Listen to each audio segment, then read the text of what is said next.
Good evening, Knox County. I'm Snow Beetle, and you're not. Welcome back to Project Zomboid New Players Survival Guide Edition. Mechanics: survive longer and live better. That's right, I'll be streaming Project Zomboid every day until Build 42 comes out. Welcoming to the stream, we have Smarty and Michelle. Welcome, welcome. Glad to see you both here. Admiral Rex. Always a pleasure. He's got the popcorn ready.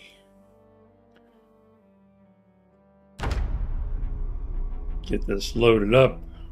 And Matthew Penny, welcome. Vroom vroom. That is correct. We will be learning about mechanics today. Well, some of you may be a refresher. But for those that have not dipped their hands in the filthy skill of mechanics, hopefully I can teach you a little something. If you're asking why did I say survive longer and live better, it's just a fact. Having an operational vehicle in Project Zomboid improves your chances of survival exponentially, in my opinion. It makes everything accessible. Could you walk from Rosewood to Louisville? Sure. But it would take a god-awful amount of time, and it would destroy morale rather quickly.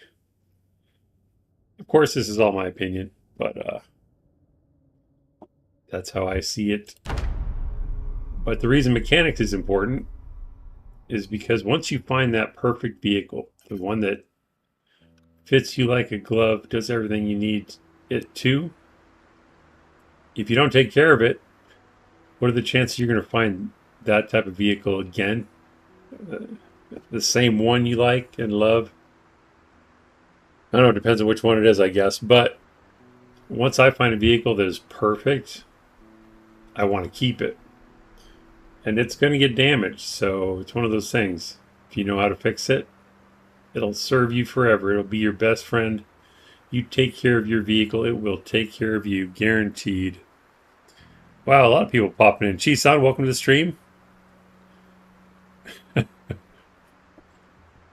What are you saying, Chisan? I'm not reading that. Admiral says vehicle and fuel equals freedom. It does. It absolutely does.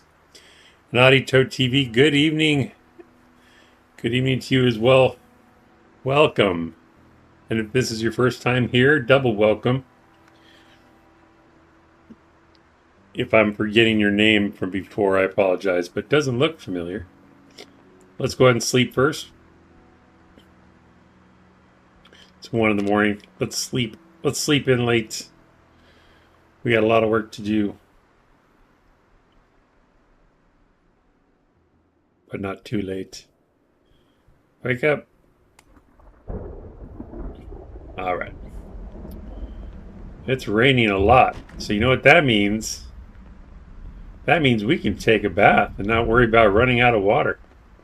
Totally worth it. I don't think I have any soap though, but that's okay. Right now we have 160 out of 160. Let's wash up.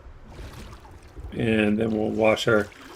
I always wash clothes first, then myself, because if you wash yourself first, then while you're washing your clothes second, the dirty clothes can make your character dirty again. So I always recommend washing clothes and then yourself. Let's take a look at our stats review. Look how fresh those overalls look. I'm still liking the goggles. It is a very Matrix look.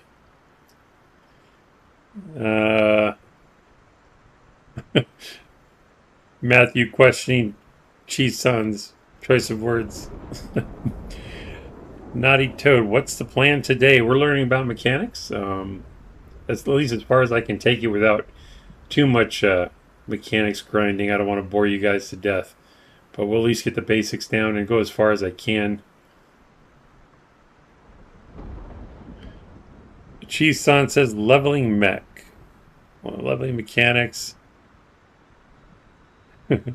Indeed. 12-hour stream? I would like to say I wish, but if I did a 12-hour stream, I'd have to take breaks every 4 hours. It would be a long haul for sure. Doable, though. If I can drive for 12 hours, I can stream for 12 hours. So, we've survived for 2 months, 3 days, 4 hours, 1,446 zombies killed. Axe is still the favorite weapon. This is what our skills look like. We took, as you can see, the unemployed trait, which is part of why our fitness and strength are so high. We've gained some axe skills, some short blunt skills. Maintenance is at 3. Carpentry's at 6. Cooking's at 3. And we're working on a few other skills. But mechanics, we're level 2, and we haven't read the book yet, so we should do that after we eat breakfast. Let's make a real breakfast this time. We're losing weight, but 83 is still strong, so can we make anything interesting? We can make pancakes. Let's do that. Hey, Spider, welcome, welcome. So I have a bowl on me right now. There it is. Make pancake. We'll make them all. How many is that? All right, 4 uncooked pancakes. Let's cook those up. We'll just throw the liquid pancakes in the oven. Turn it on, no timer needed because pancakes won't burn in Project Zomboid.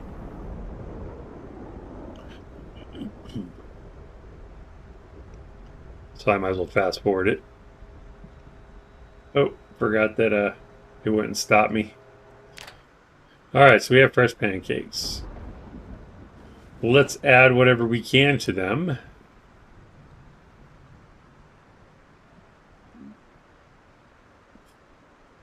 Alright, we have quite a few options.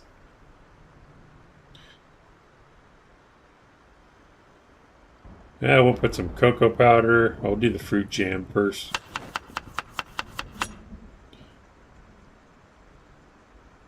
Cocoa powder.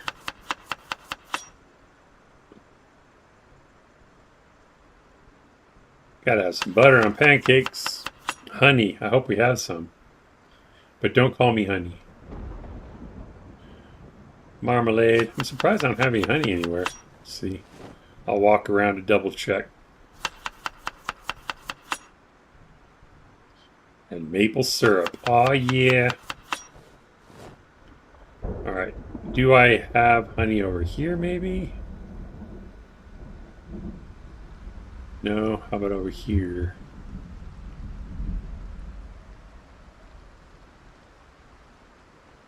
Nothing to add there. Oh, I might have it in my other bags though. I keep forgetting I didn't bring all the food in. Let's go see. It's worth it.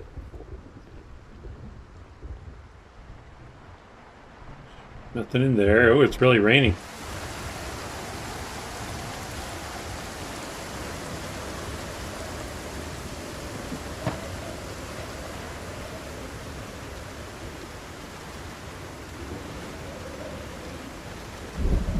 I guess not.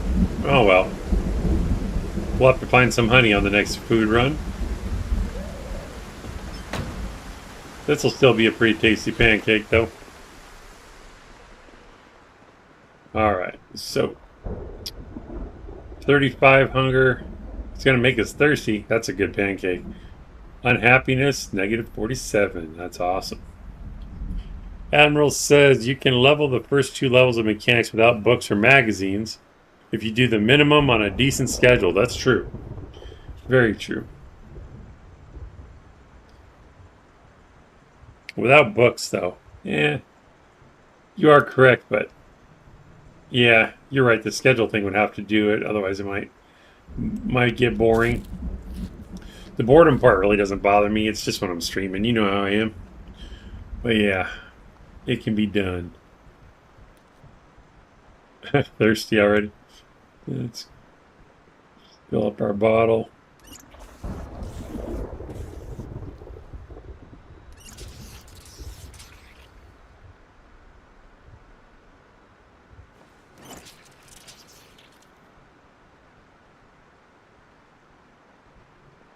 I'm just going to eat regular pancakes now. I just wanted one good one, and then we'll eat one, and then we'll save the other two for tomorrow, maybe.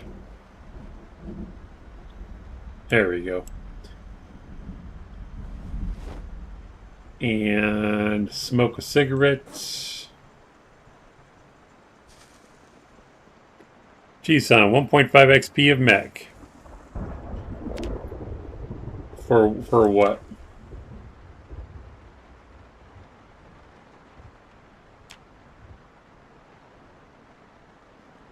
Okay, well, we have a little bit of daylight, even though it's going to be really dark and cloudy outside. I don't think I found a poncho yet. Oh, wait, do I have an umbrella? I think I have an umbrella in one of the vehicles.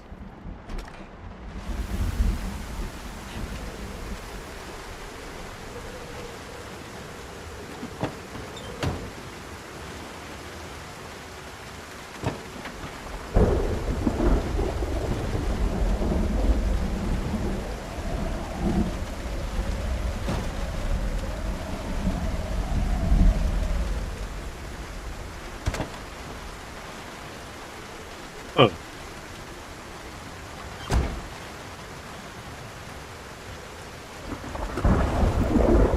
I know I have an umbrella.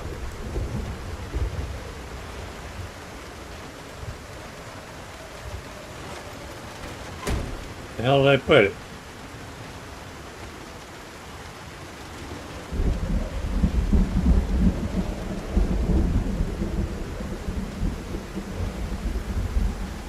Okay.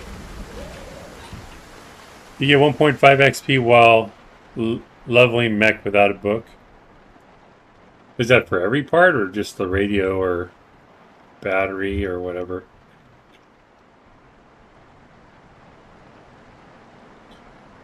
There it is. Alright, so we'll equip this umbrella in our secondary. We'll go outside so it's not bad luck.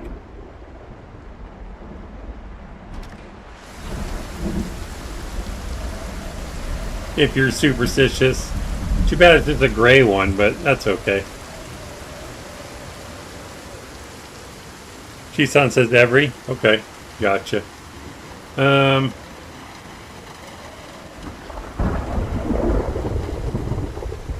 But yeah, the umbrella will keep you dry. Your shoes might still get wet, so you'll get a little moist, but you won't get as soaked as you would if you didn't have it. A poncho would work too, but we don't have one of those, I don't think. So the first thing we're going to do is we're going to go get that Franklin on the next street because I want it as part of this quote-unquote tutorial. And I think the jack and lug wrench are already over there.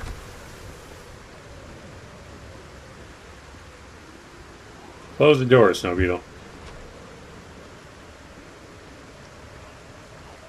We'll pick that up in a minute.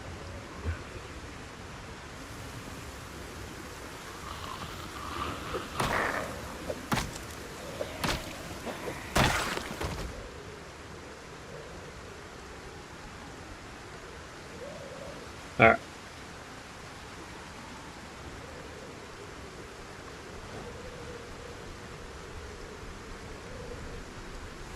Just a nice little casual stroll down the sidewalk. Oh, I didn't even read the magazine or the book, but that's okay. We're just putting a tire on right now.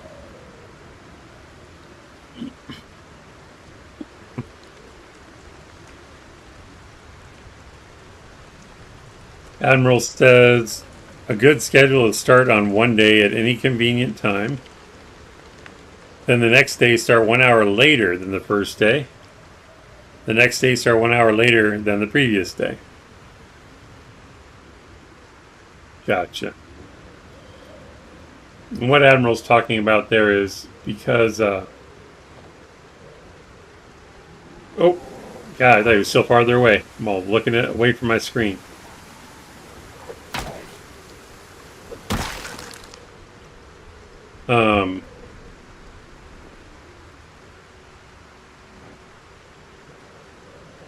When you remove a part or do any mechanic work, to gain XP. Let's say you remove the battery on this car right here. If you try to, and you can remove it and install it, you'll get XP for removing it and installing it. But once you do it, you have to wait 24 in-game hours before you can do it again in order to get XP. If you don't wait, let's say you wait 8 hours in-game and try again, not only will you not get XP, it resets the clock. So what that means is you'll have to wait even longer. So he's saying wait an hour later than you did the last time, like the day before. So really 25 hours. That way you don't risk resetting the clock by doing it too early.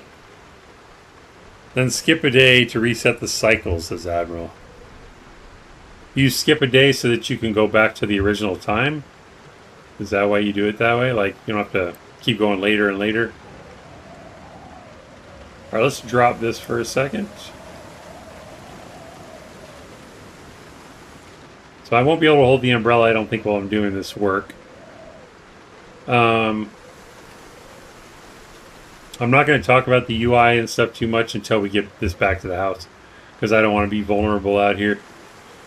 But in order to put the wheel on, first we have to figure out which one's good, because this is, I forget what they call it, it's probably a tire changing event, the way this car spawned. So usually it spawns with a lug wrench, a jack, and you'll see two tires, because one of them is the bad tire and one of them is the spare. And if you look at them in the immediate area inventory, you'll see with the red X, and it says that it's broken. So they were going to replace a value tire, which is a cheaper tire, with a performance tire. Heavy duty. It has to be heavy duty because this is a heavy duty vehicle. Now these tires aren't light. If you hover over it, it weighs 15. So it's going to put me over. So it's basically going to hurt our back. And then we're picking up the jack and the lug wrench too. The longer you hold stuff that's too heavy, like the longer you're, heavily over encumbered, you take more damage to your character. It isn't bad if you just do it real quick, but if you are working on cars for a long time, it can really jack up your health, just like real life. So you need to be aware of it. So what I recommend doing, just this part I can explain here in safety. We'll go into the UI. You can either stand in this rectangle for the hood, press E to open it. I just press U because you can be on any part of the vehicle. Like for example, if we're here and we press E, it'll open the hood and bring up the UI. But if you press E over here, it won't do anything. But if I'm like at the back of the car, let's say it's a sports car, and I don't know if the engine's at the front or the back, you could check it and embarrass yourself and open the hood instead. But if you don't know where the engine compartment is, just face the vehicle, press the U key, and you'll automatically walk to where the engine is. That could save you a little time. So we know we're going to be replacing the rear left tire. I have mine unpinned so I can click out to get rid of the menu or the UI. I'm going to walk over here because I already have the UI open to save a little bit of time holding stuff. Now, if I can keep this open, we're going to grab, I'll usually put the tire in my primary or secondary so it's lighter. And then I'll just drag the lug wrench and the jack to my main inventory. Now that we have that stuff in our inventory, we can go straight to the UI because we have it open. Right click on where we want to put the tire, do install, performance tire heavy duty, and click on the tire you want, which in this case is the one we have in our hand, the performance. And she'll walk over there and start putting the tire on.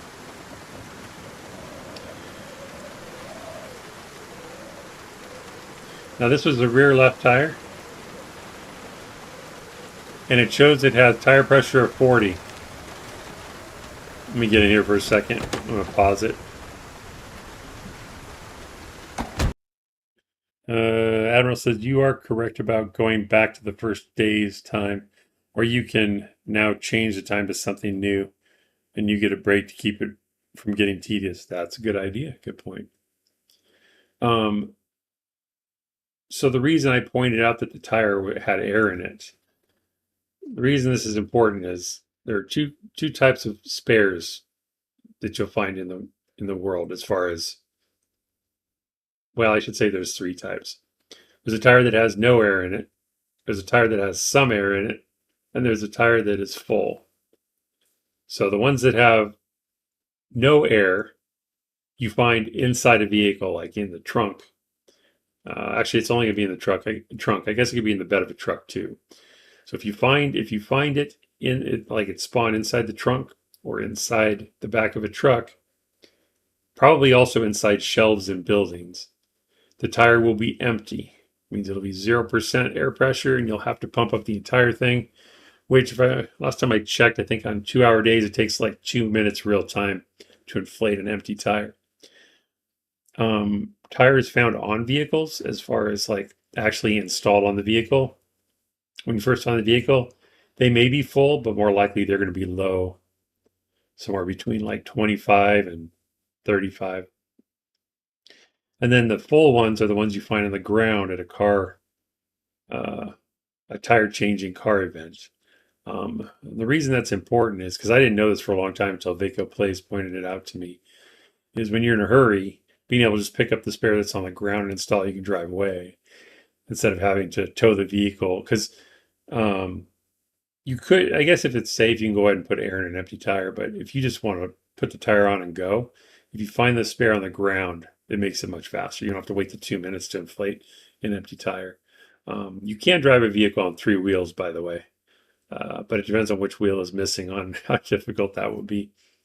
So the one that we found on the ground is going to be 100% inflated. In fact, I think it said 40 units. So we can just install it. But if you do take one out of the trunk of a car or something, just remember you're going to have to fill it up. And I don't know if we would call it trivia or fun fact. Probably fun fact. And I learned this the hard way.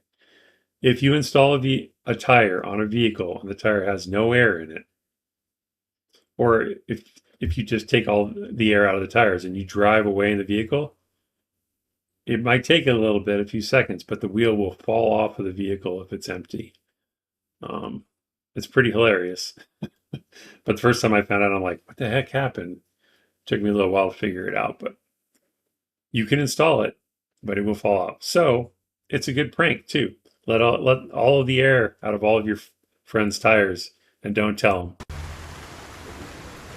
And let them drive away and wonder what the hell happened. Okay, so we installed the tire. I'll double check to show you the air pressure.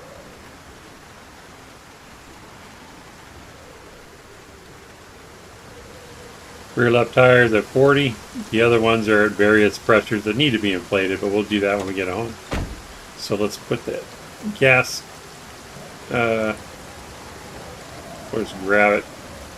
Actually, I want to put it in here.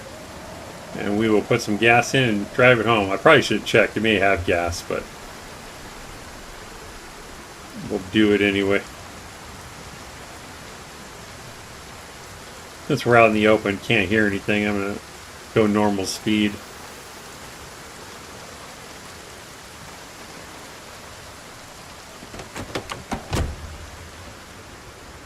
Oh, can I hotwire yet? I think I can. Yeah. There's no key at all? Yes, not. And the Franklin is a little nicer vehicle, so it's probably going to take a few times to hotwire it. The better quality the vehicle, the longer it takes to hotwire. And in case I glossed over it, you're in the vehicle in the driver's seat, you have to have, if you're not a burglar, you have to have electrical 1, mechanics 2 to be able to hotwire. Then you press V, and it's this little key. It says hotwire engine in the middle there. And you can cue it up by doing it a few times like that, and she'll keep trying.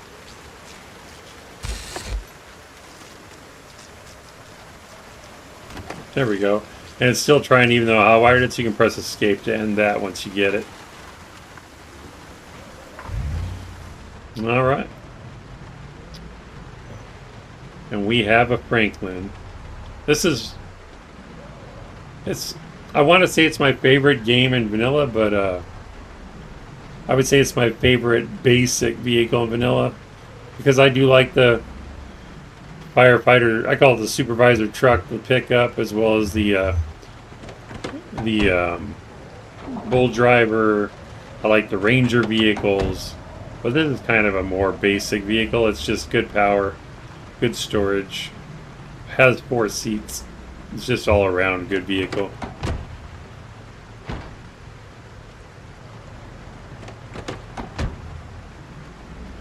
Hopefully I'm not talking too loud. The rain is making me talk louder.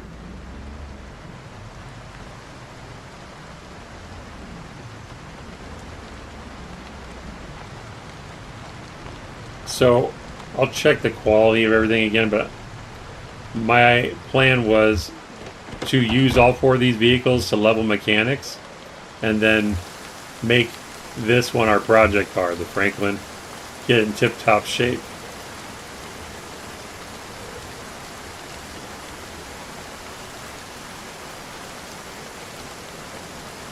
So let's see what kind of stuff we need to do to it.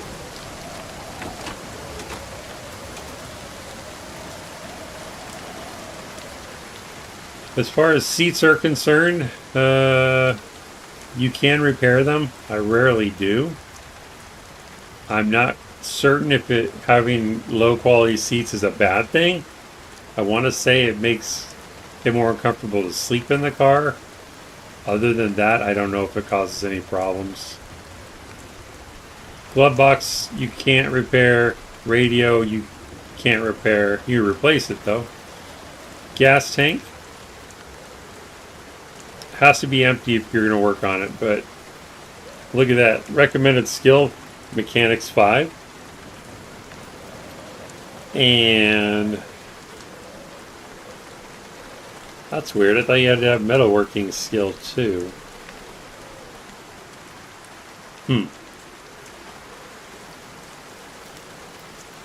I would have sworn you needed metalworking skill to fix a gas tank. Maybe it'll show me if I take it apart. But we're not at that level yet. And if I try to take it out now because my skill level is below 5, there's a chance to damage it of 35 or of 65%. So unless you want to ruin your gas tank, I don't recommend it. Engine. If we took the parts, it would reduce our engine to 0 condition, but it would give us some spare parts that we could use to fix another engine, which is under repair engine. But we're going to do the opposite. We're going to take parts from something else and put them in here. And we also need Mechanics 5 to do that. So I think we're at 2. So overall, it could use a replacement on the front right brake. The suspension could use some work on the front. Hood needs to be repaired. Does that one require metal? I thought it did. Huh. Just mechanics and sheet metal. Okay, there we go. Okay, so if we look at the first one, metal sheet. God, the rain is so loud. It shows lesser repairs if you don't have metalworking skill, but if you go to the second one, if you have metalworking 1, your potential repairs is higher. So you definitely want metalworking skill if you can get it.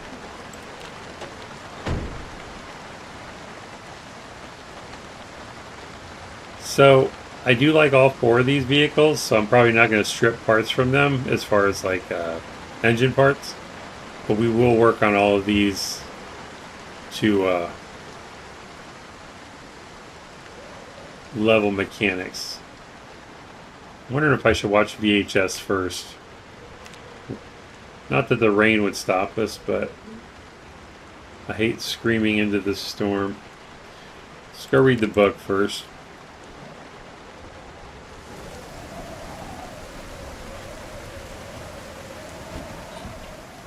All right.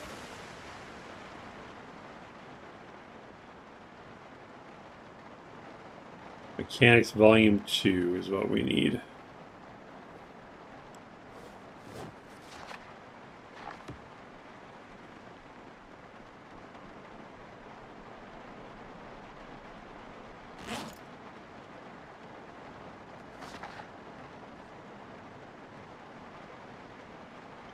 I should build some more rain barrels.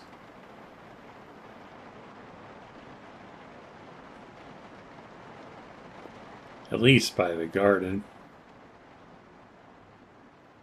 But that's okay.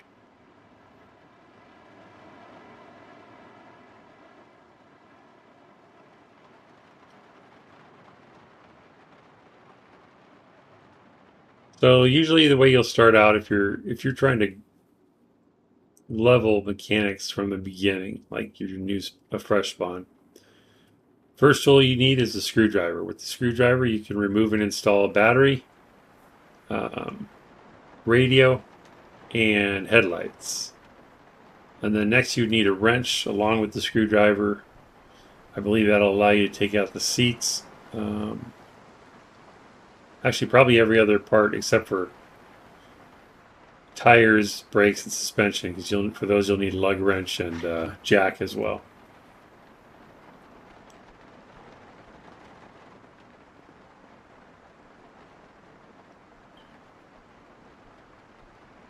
Alright, book read. XP multiplier at 5 because we're working on the next 2 levels. And what? I think I only have one Car Zone tape. Car Zone episode 1. I was going to check to see if there was, like, trying to remember if there's a VHS store in Muldra or not. We already hit the Riverside one. I'm sure someone could tell me if there's one in Muldra. I forget. I should know Muldra pretty well, but I don't remember if there's a VHS store or not.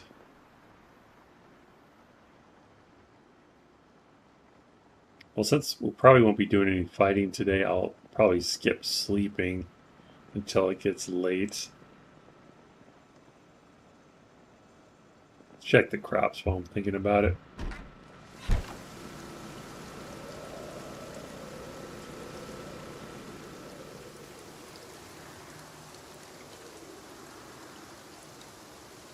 Wow, they're coming along good. These are the ones we treated, was it last episode? No more disease, so that's good.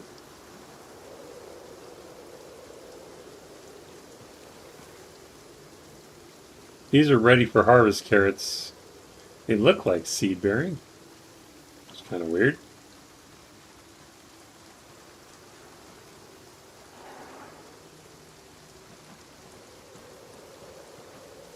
Rotten cabbages. How did I miss that? Well, we better harvest these other ones quick then. Okay, we read the farming book, right? No. I would have wasted a bunch of XP if I harvested these right now. Let's go read the farming book. Hopefully they don't go rotten while I'm reading. Oh, I forgot to close the umbrella. Bad luck. I'm not really superstitious, but I think it's funny. Farming 1, let's read that. I always prefer to sit down and read if I can. It doesn't change anything, but that whole immersion thing, you know. Admiral says, I believe you only need a screwdriver and have read the magazines to remove windows. Oh, I think you're right. Muldra VHS store is near the police station. Okay. Okay, that sounds familiar. So we'll see where we can get with Car Zone 1 and Muldra is kind of far away, so don't really want to go there yet if we don't have to. Ridiculously tired.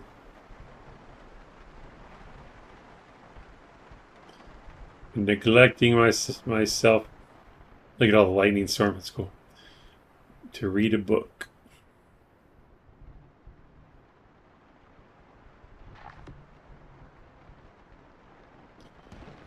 And I feel like if it's going to rain this much, I should probably just go ahead and build a couple more rain barrels. But let's get the food first.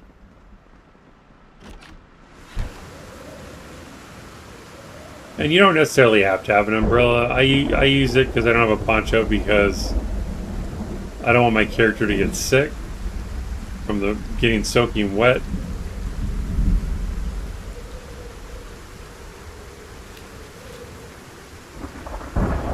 How much XP did one crop give us? Look at that, we're almost halfway just for doing one. And we got 10 cabbages and 30 seeds just from that harvest. Is this light work?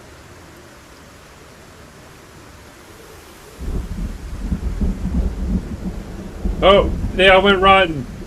I waited too long. Okay, well that was a lesson. At least I got one of them, I guess. That sucks.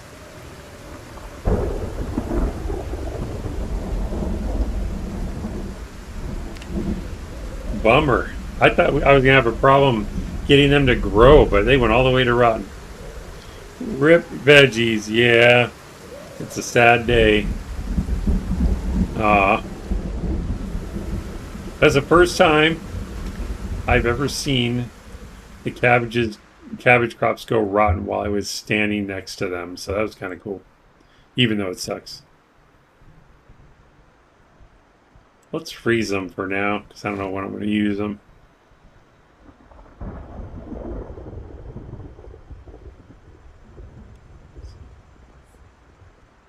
I keep getting to close my umbrella. I'm just going to have to accept it. Where was I storing seeds? Just everywhere?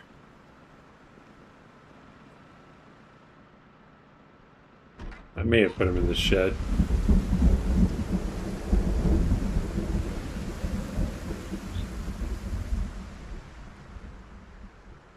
Ah, well, we'll start storing them in here. Start putting things away. Guess I should plant more, huh? Yeah, replant while it's raining. Good reminder. I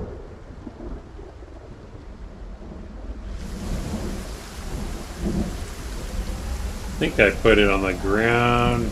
Let's use the shovel.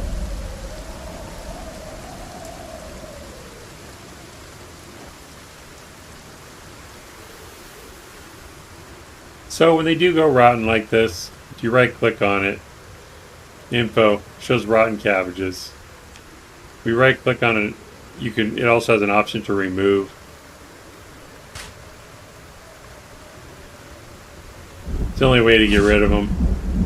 Maybe sledgehammer, I've never tried it, but this is the easy way for sure. And also, I don't think I ever pointed it out, you cannot dig a furrow on a tile that you're standing on. So if you're like, why can't I dig here? It's because you're standing on it. So I'll dig that one. We'll walk over here, dig that one, and that one. We'll get some more cabbage seeds in the ground. You can sow seeds while you're standing on it, though. Am I out? I need 6 more. I think I only saw 5 more in here. But that was somewhere else. Where did I see that?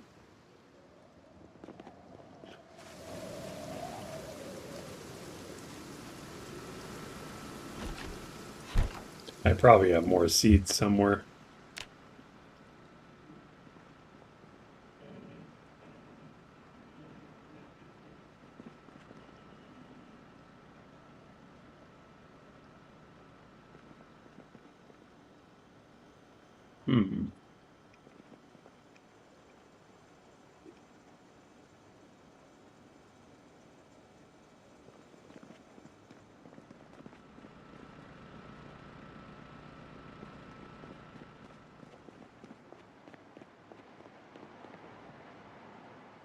I thought I found some when we were out. I get the hardware store or something? There we go. I don't see cabbage though. Well, let's plant some stuff that we don't have. I don't think we've done broccoli yet.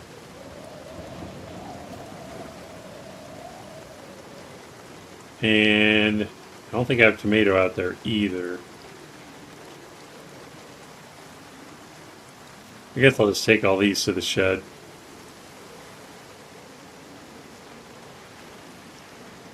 Take the fertilizer too. And then I need to take care of my moodles because I'm neglecting it.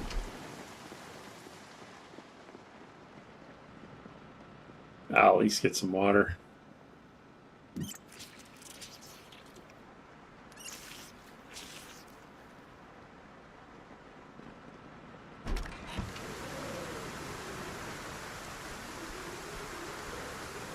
I'll do a broccoli here, I guess. And then broccoli here.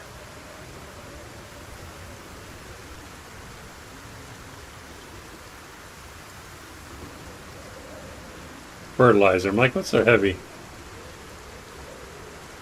It's so dark.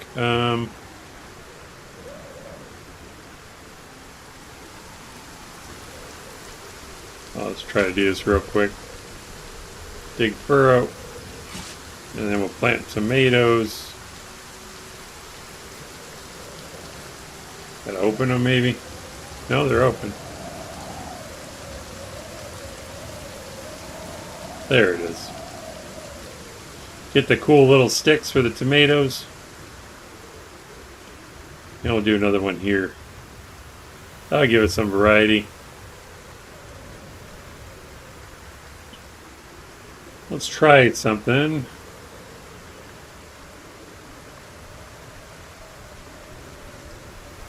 Alright.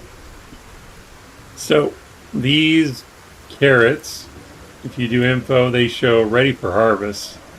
We want to go one more level to seed bearing. They're probably all like that. Especially since it's raining so much, we might get mildew on them. The light bulb might have gone bad on the shed. Yeah, I was thinking that too. It's just weird. They don't... Oh, wait. I put that there. That's why. Yeah, if you... Because Admiral's right. If you move a light fixture, which I moved this one, at that point the bulbs can go bad. If you never move a lamp, then the bulbs seem to last forever. I don't know if I have any bulbs in the house. It's actually raining, so it probably won't matter right now anyway. Actually getting a little brighter. Okay, so these carrots, if we look at the info screen, they're ready for harvest, not seed bearing. But we don't know the next growing phase or the current growing phase because, well, I kind of know it's 6 out of 7, but that's just from growing them before. But because we don't know this, we don't know how many hours until the next phase. We might be able to take 20, or we can take 20 hours off of it though. So we'll take this fertilizer. And I kept this window open so we can watch the growing phase. And remember, right now this is ready for ready for harvest carrots. So we're going to right click on this one, which is the one we were looking at. We're going to do fertilize. Right now fertilize shows 0. Now it says 1.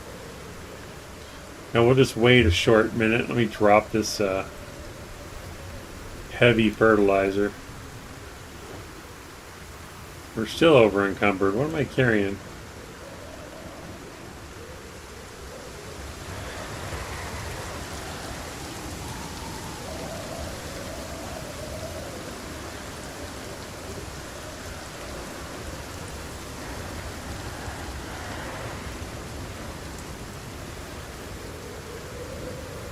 Alright, still over encumbered, but not too bad.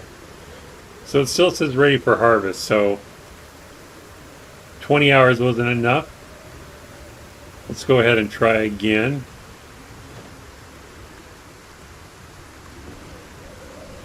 Fertilize, now it'll jump to 2. Let's wait a minute. Actually, I guess I can fast forward a little bit. Okay, so they're still not ready. I'll risk doing it one more time. You don't want to do it more than 3 for sure, because it could kill them.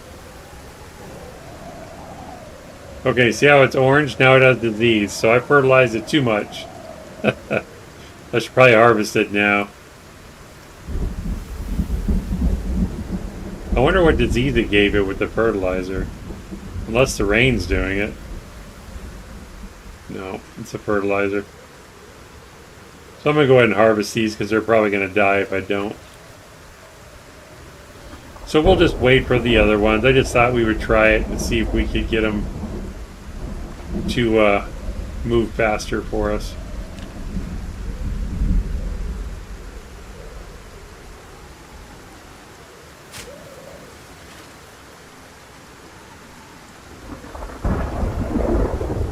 We'll do another broccoli. Alright, put all this stuff away. Oops, this one.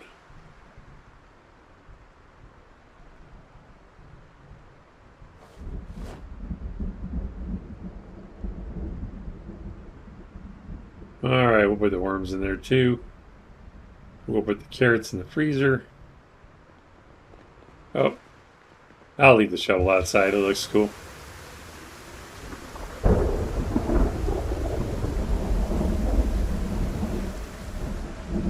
Wait, what was in this sack? Nothing.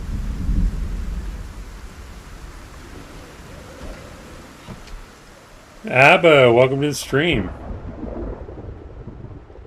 Here to lurk and support. I appreciate it.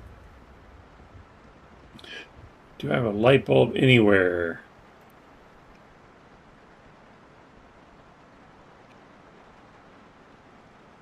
Spare engine parts. Should probably at least take that out to the car.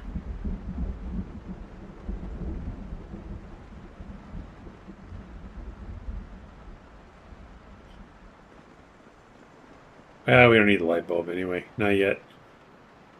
8 p.m.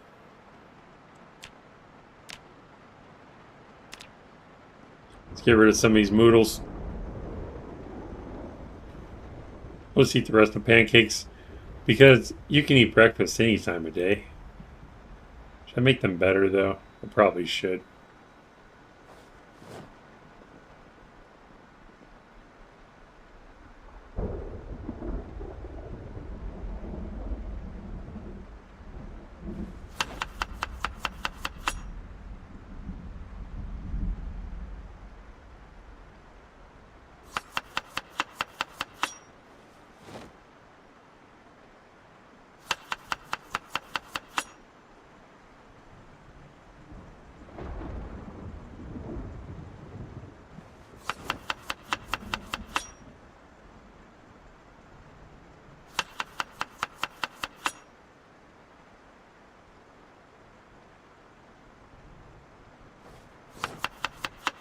And again, if you lose track, if you're doing like the same type of item, if you hover over it, it'll show you what icons of what items you already have in there with the icons there. So this one will add marmalade. This one too.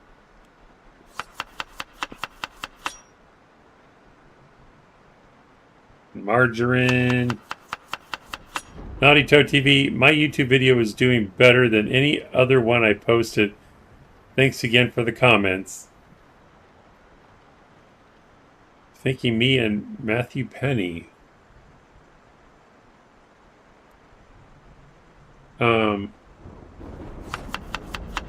Naughty Toad TV. Are you Liam? I'm trying to... Because I went and watched somebody's video yesterday at the end of the stream. And syrup.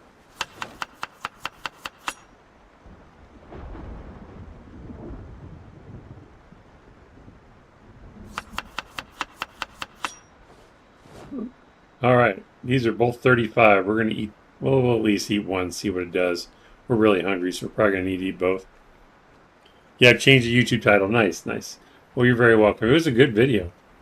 Yeah, if you haven't checked out, I guess now you would search for Naughty Toad TV. It was like a, what, 15-minute video? It was entertaining. I loved it.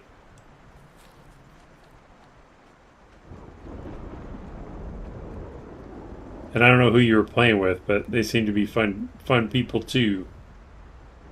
Oh, I need to put the carrots in here.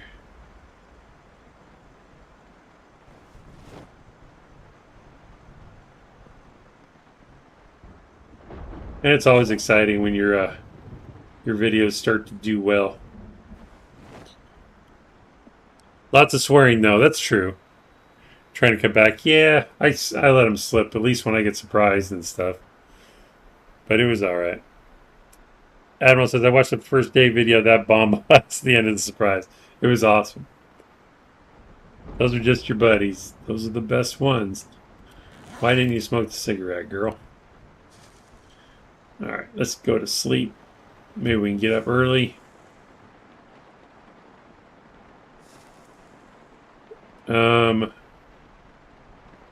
I should build at least one more barrel. Can I get to all three spots? Let's see. Is it this room? No, I keep doing that. It's this one. Nope. Window works.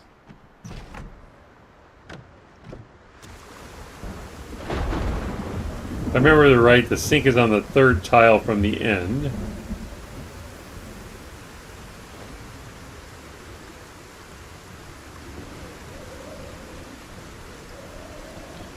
So this would be 3. So technically I would want to build one over here. I can't get to it. I should have built it here. I wasn't thinking. We could build another one here. Probably should build one out in the yard though. Or when it doesn't rain for a long time, we can still water the crops. We'll build one more barrel out in the garden real quick, because the rain might stop when we go to sleep. I'll need...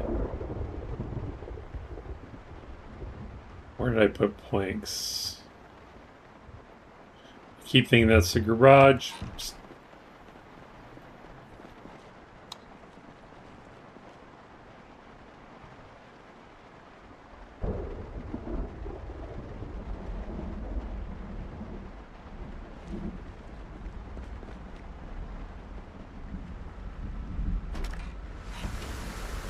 Maybe I don't have any left.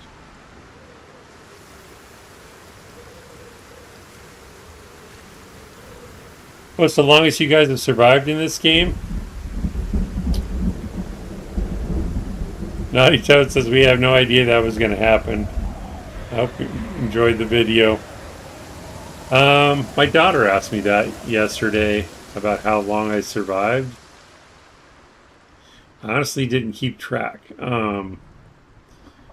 But I'll say it's definitely less than 6 months. I haven't gone that long. It was probably more like 4 months. But 6, I may have made it once or twice 6 months. I don't know if it was ever on stream, though. I don't remember. I don't know if I'd want to survive a year, to be honest. Alright, I guess I don't have any logs left.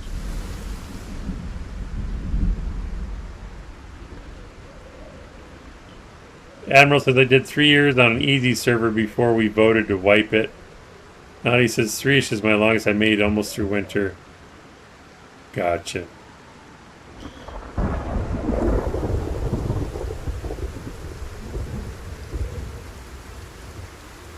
We need to cut these down anyway.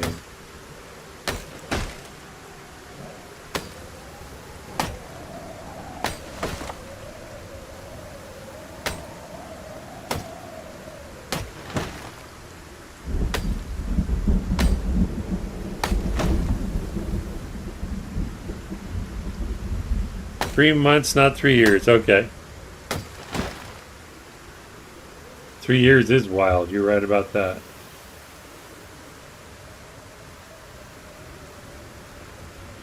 Alright, well, we can use that. We'll do these 2 first. Actually, I'll do these 2 because I'll forget they're hiding behind the hedge otherwise.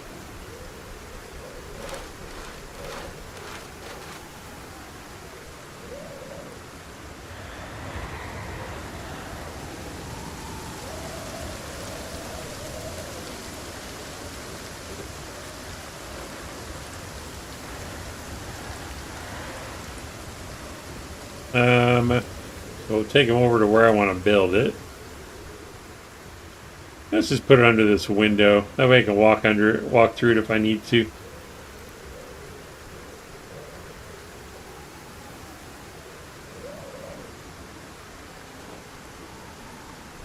And I think I have matches inside. Not matches. Hell, what any matches for? Nails.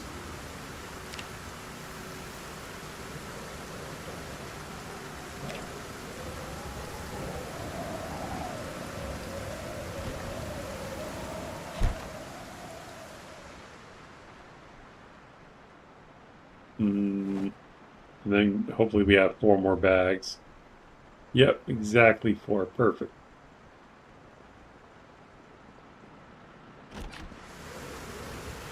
This way it'll fill up. At least I think it'll fill up over here. Let's test it real quick.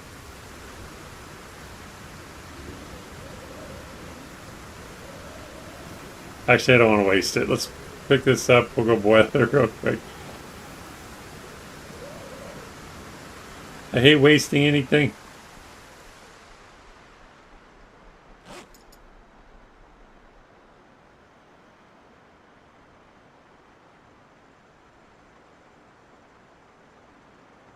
Okay.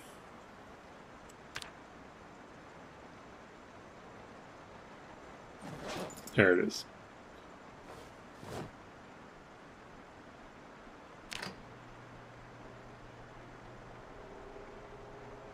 Then we'll just dump it in the water cooler.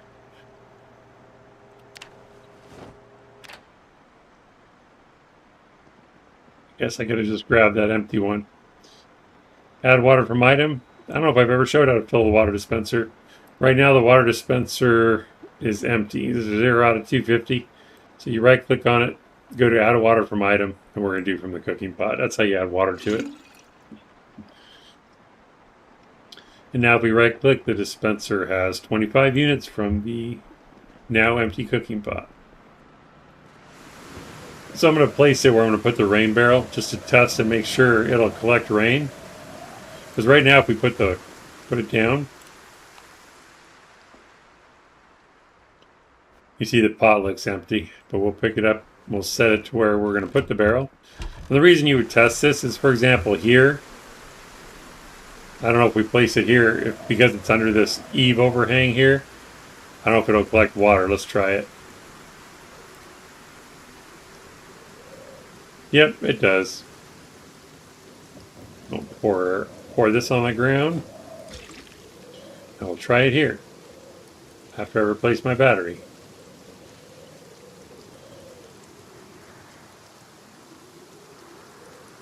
But the reason you would test this is because once you build that rain collector, you'll probably break it if you have to pick it up. So it's important to get it on the first try.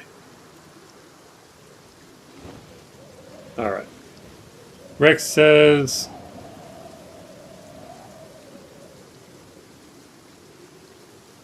the easy server I was on was established 2 days after multiplayer went live and is still running now. Great for builders of mansions or long-term projects. It's been running all that time without a wipe? That's incredible. So we'll go to carpentry, furniture, rain collector barrel. We'll put it here.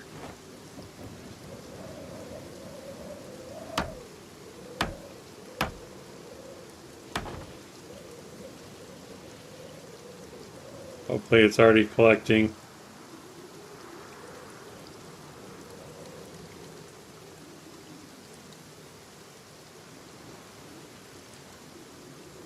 Alright, has 4 in it. Cool. Alright, so at least we won't waste all the rain. Better go to sleep. So we can get up and do some work on the cars, what this episode is for. Sometimes you just gotta get the chores done, you know?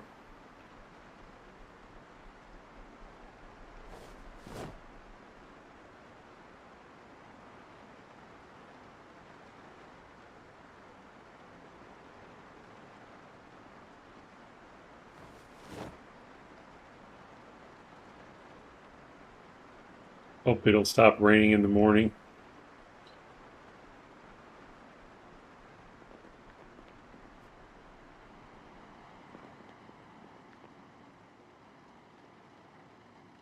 Now that I'm thinking about it, a note here. Because we have this moderate exertion, the reason it's not going away is because we're ridiculously tired. In fact, if we right click here and did rest instead of sleep, it won't go away because we're ridiculously tired. If you're ever overexerted and ridiculously tired, the only way to get rid of the exertion is to go to sleep. Admiral says they vote to wipe when everyone has finished their building projects or getting bored. Okay. That's still cool, though, that they've kept it running this long.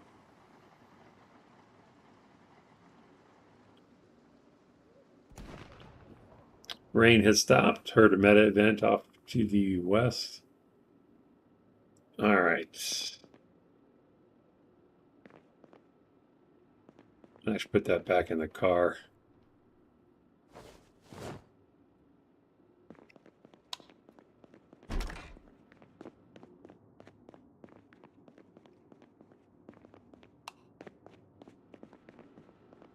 I built a walkway connecting all the spawn locations in Riverside to the school. Well, that's amazing. That sounds like a big project. And it's foggy, but it's okay. And I'll tell you, the difference between working in a secured area on vehicles and working in an unsecured area, you feel the difference anxiety-wise. I guarantee it. Right now I feel totally safe, but another thing I was going to mention with the umbrella in the glove box. What I try to make a habit, at least when I'm playing and not streaming, is every morning in the game, I'll go check the perimeter, or I should say the gates, make sure no one's banging on them. Because if they're banging, you need to clear them before they break in, then you have a breach. And we have one guy here. He's not banging, but he could have been at any moment. So you need to clear your gates every morning. At least just pick a time that works for you. I just choose mornings so I don't forget to do it throughout the day. So we know this side is clear. And there are no holes in the gate. Hopefully we can upgrade these soon. Actually, upgrade to level 3. We need one more level of carpentry, so.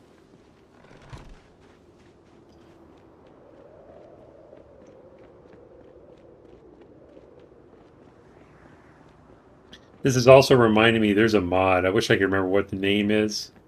But if you search for Project Zomboid ATV, I'm sure it'll bring up the mod name.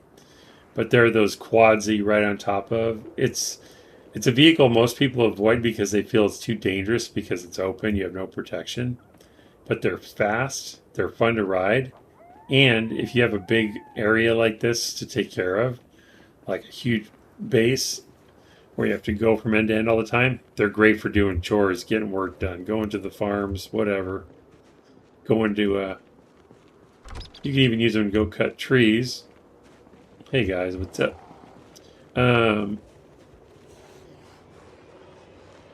Because you can get your chores done faster with the ATV. It also gives a little immersion because you'd probably want to do that in real life.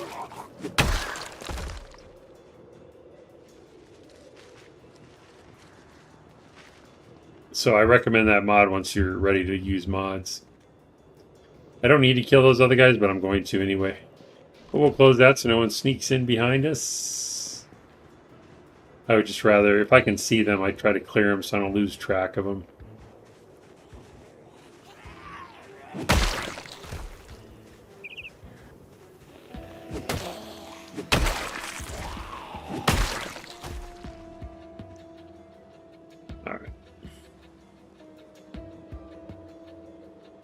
I'll take the watches for scrap electronics parts for the generator. Eventually I need to move these cars too. This is probably just a me thing, but I used to run like in between the gates like that, but then if you press E you can't close it.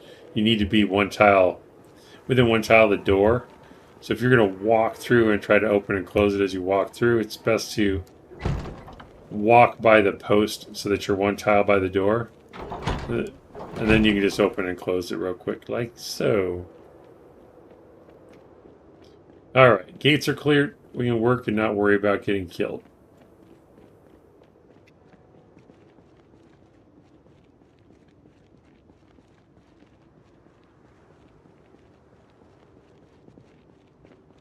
Now, this next part is up to you.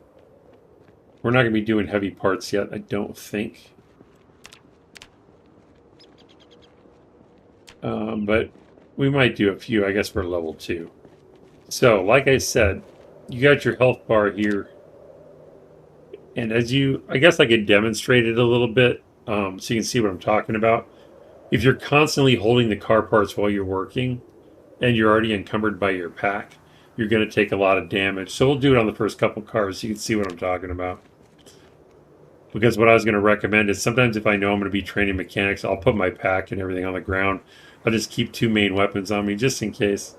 And then all I'll have on me is tools, water bottles, stuff like that. So that you can be as unencumbered as possible before you start working.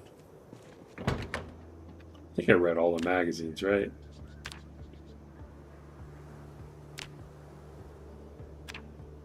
Yep, we read all 3 lanes manuals, so we're good to go on all 3 types of vehicles. So like I said, the first one you would start with, and this is just if all you had was a screwdriver, you do the radio.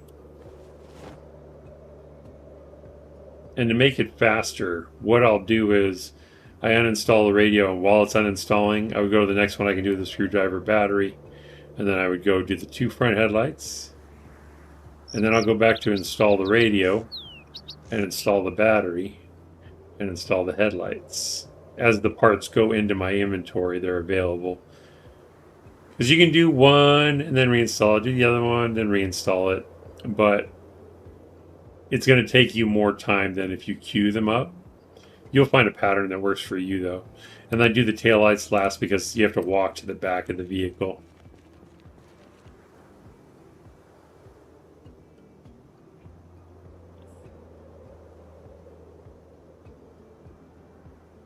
There we go. That's what you could do with the screwdriver. Maybe the windows. Okay, so Admiral is correct. You can use just a screwdriver for windows. The only problem is we're only in mechanics level 2, not 3, so there's a risk of damaging the glass, which I want all these vehicles, so we're not going to do that. But from the parts we just did, how much XP did we get? Ooh, not a lot. 24, it looks like. Admiral asks, so what happens when the suspension is really low condition? Any idea what happens if one goes to 0? I don't know specifically when it goes to 0, but I've noticed the vehicle will bounce more when the suspension is bad.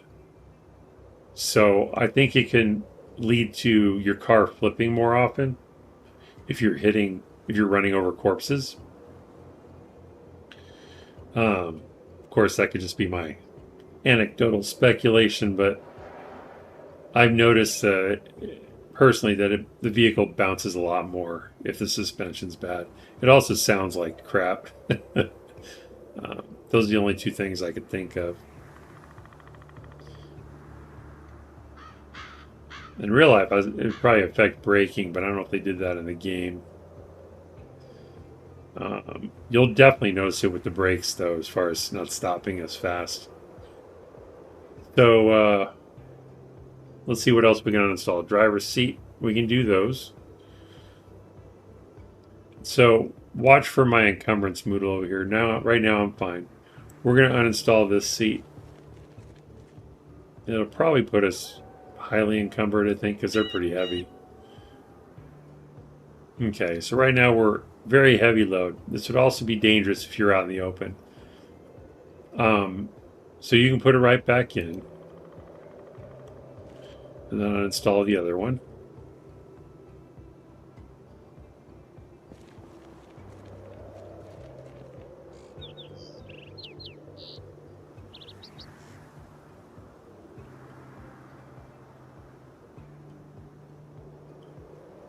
You can see our heart's going crazy. So our health has dropped. I guess it's not that much right now. Glove box, we can't do anything with it. Did the radio already. Gas tank. Need more skills so we don't damage. Muffler, probably the same. Yep, we need mechanics 5. Tires. When you do the tires, you just need mechanics 1 on here.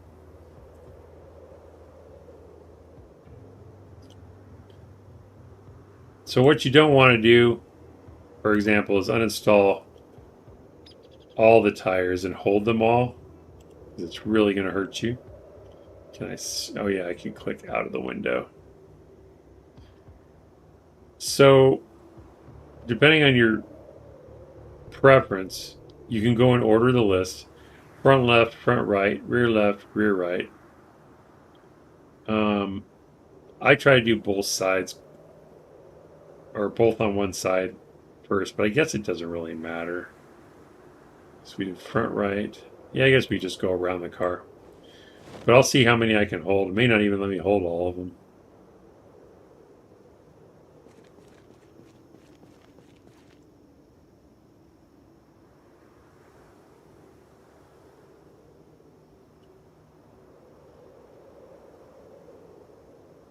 And then you'll notice with the left brake, you could take it off now if you wanted to. Probably going to damage it though, because you need mechanics 6. We'll uninstall the front right as well.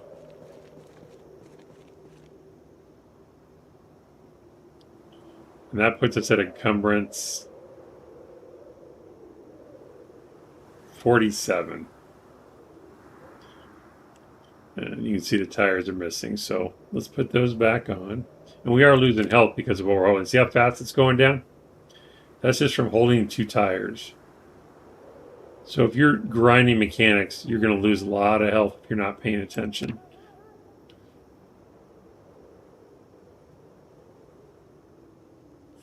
Now I'll show you how I would do it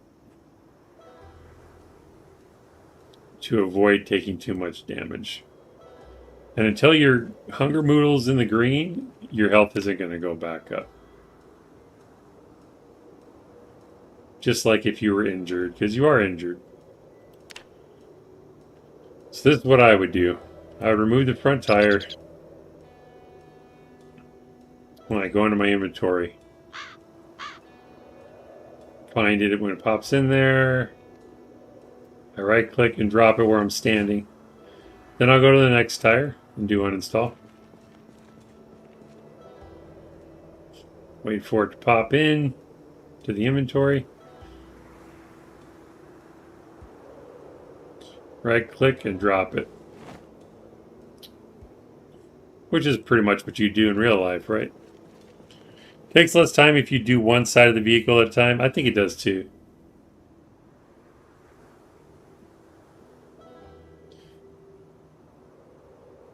And we'll drop it. And then we have the other side, rear right. So the part that's weird is, well, I guess it's not weird, but for example, to reinstall the rear right tire, let's drop it on the ground. How much more damage did we take just from that? Not a lot, because it was one at a time. But if you go to install something, you either need to have the part in your hands, or it needs to be in the immediate area where you can reach it. I don't know about inside containers, but definitely on the ground. So because we're standing right next to it, we can install this one. She'll pick it up off the ground, put it on the car.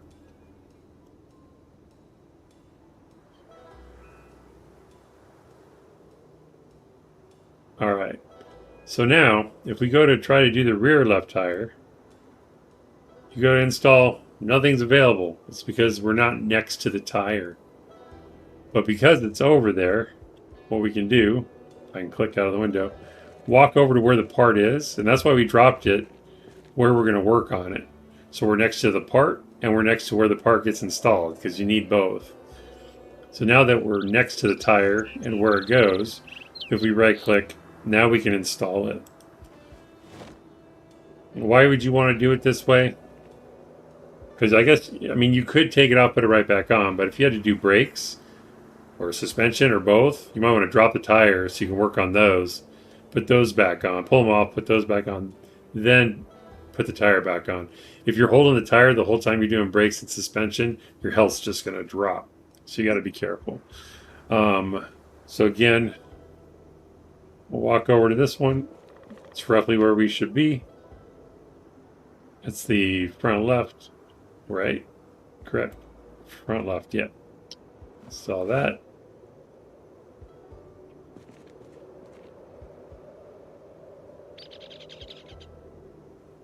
I really should be fast forwarding. I keep forgetting. And then do this one.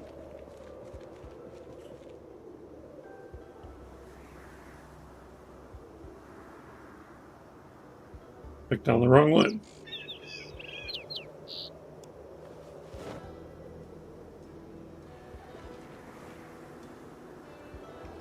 All right.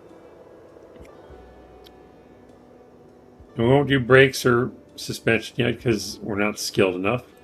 Trunk. When it's talking about the trunk, it's talking about the actual hold, like the compartment. This one doesn't have a trunk lid because it's a van. Trunk lid is obviously the part that closes, but instead it has a rear door.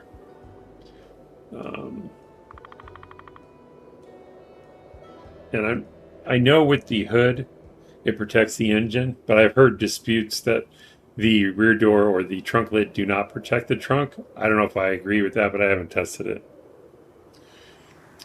So we can uninstall can't uninstall the trunk because it's a compartment, but you can repair it if it's broken.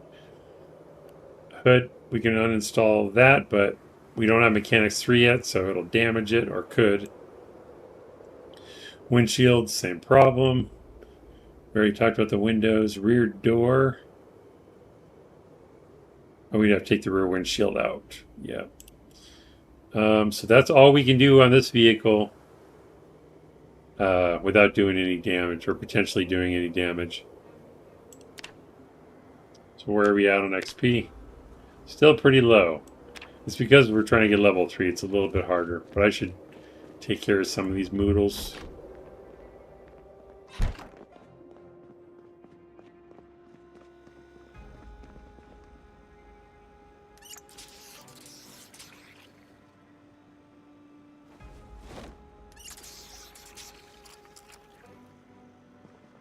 Did I ever grab that microwave? I thought I did.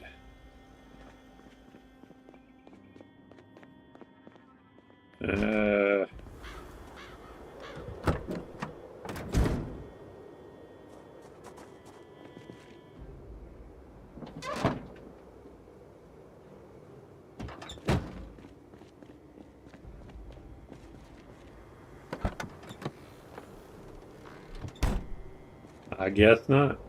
I was going to try cooking or boiling the water in the cooking pot.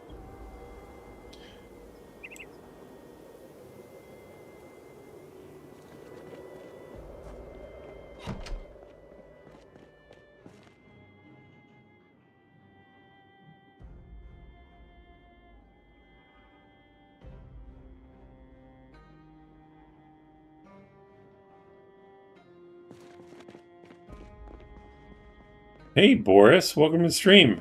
I haven't seen your name for a while. Welcome, welcome.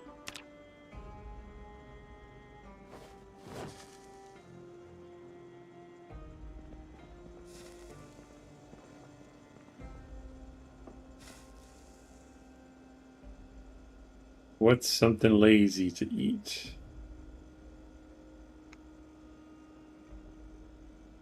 Do I have a baking pan? I thought I grabbed one.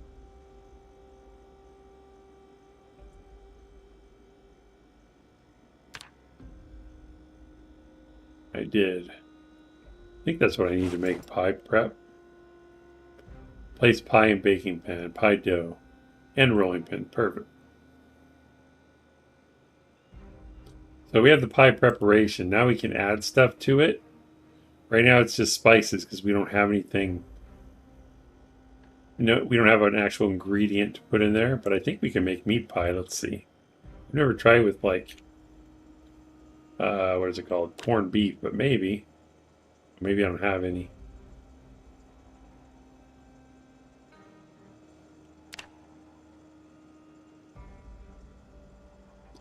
Can you put potatoes in a pie? Canned corned beef. Let's try one of these. Just because I've never tried it. Can we make corned beef pie? I gotta open. Oh, it is open. Can't create sweet pie. Chocolate? Oh, I've never made that. Okay, so we can't put corned beef in there. Let's do the sweet pie. Chocolate. Heck yeah. I'll save the corned beef for later. We'll cook it in something. Don't put anything else in the sweet pie. More chocolate. It's already 35? Wow.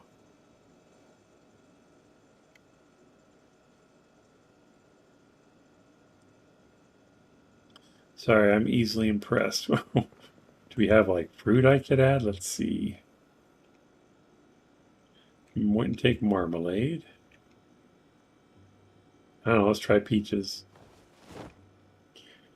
Busy with life. Are you, Boris? We can. It's just going to be chocolate peach pie. All right, let's cook it up. I don't know how long it takes to cook a pie, so I better watch it. It's 2,000 hours. See how long it takes to cook.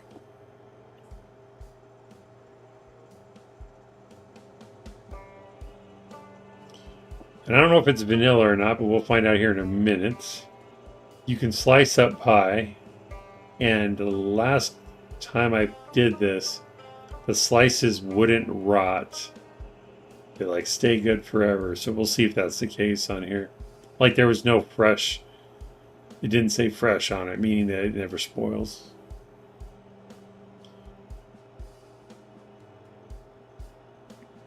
It's already been 20 minutes.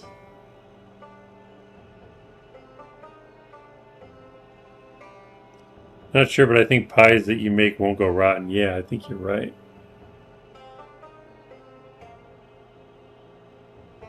Well, we don't want to burn it, that's for sure.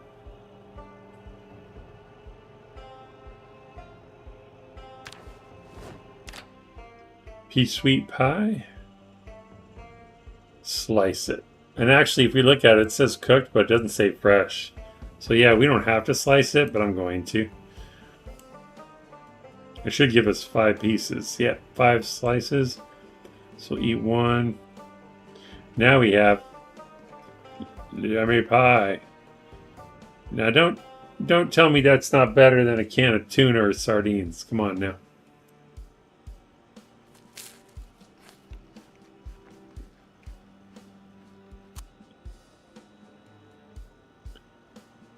I'm just gonna eat them all. I'll save one for later. How about that?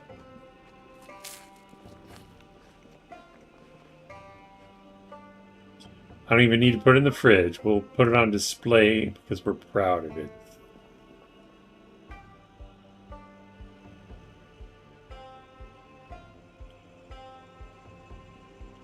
And we'll get some water. And then I'll demonstrate something else I'm thinking of that I should have done when it was raining, but I forgot. That's why I wanted the microwave. Can I cook this in the oven? Because I know it said you could do it in the microwave, but let's see if we can do it in the oven as well. And I want the watering can because it holds the most water.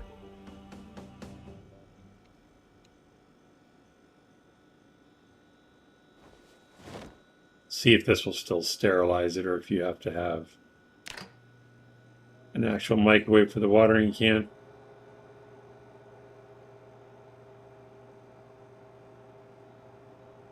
Doesn't look like it's getting hot. Well, maybe.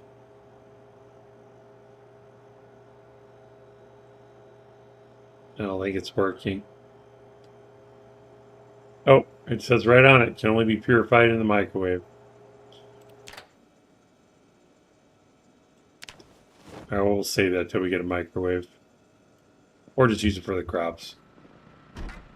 Actually, I'll just put it over there. That's what I'll do.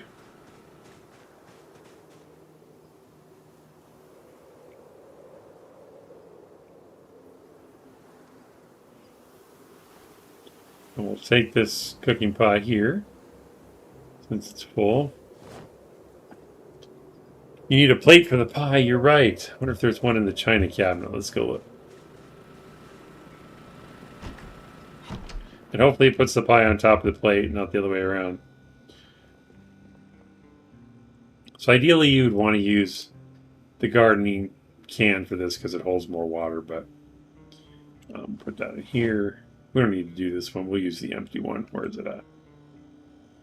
Is that in there too? It is.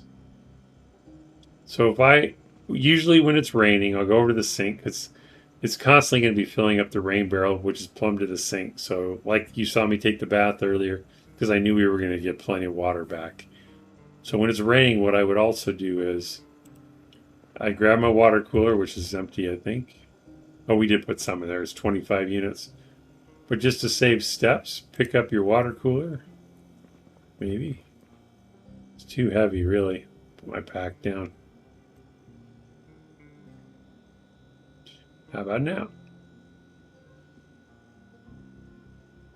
And it's only a few steps, I guess, but if you're gonna do it a lot, it can save you. Why is it doing that?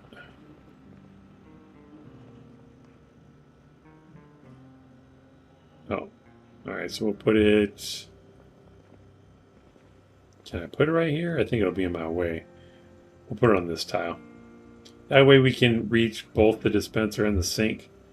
And then what you can just do is right click here, fill, empty cooking pot. This way you just turn around, you don't have to walk over to it. Right click here, add water from item cooking pot. So if it's raining, you just fill it up, and then once it's full, put it back where it belongs. And then since it's raining, your sink water will fill right back up. And that way you'll have a full water dispenser for the days that it's not raining and you're out of water.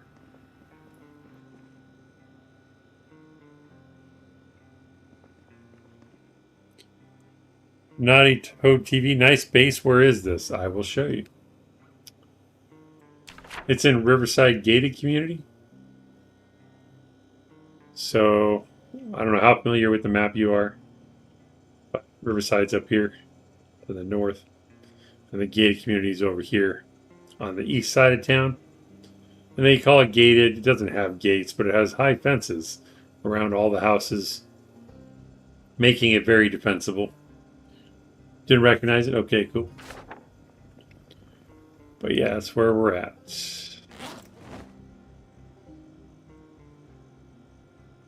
Still over encumbered. I guess I can put the pan away.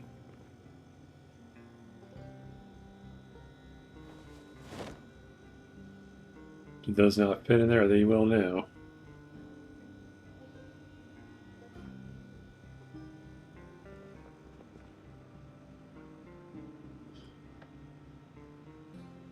Okay, so I want to see if we can get to level 3 with the car zone 1.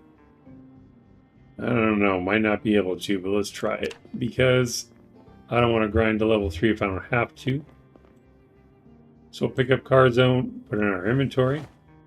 I click on the TV, do device options, turn it on.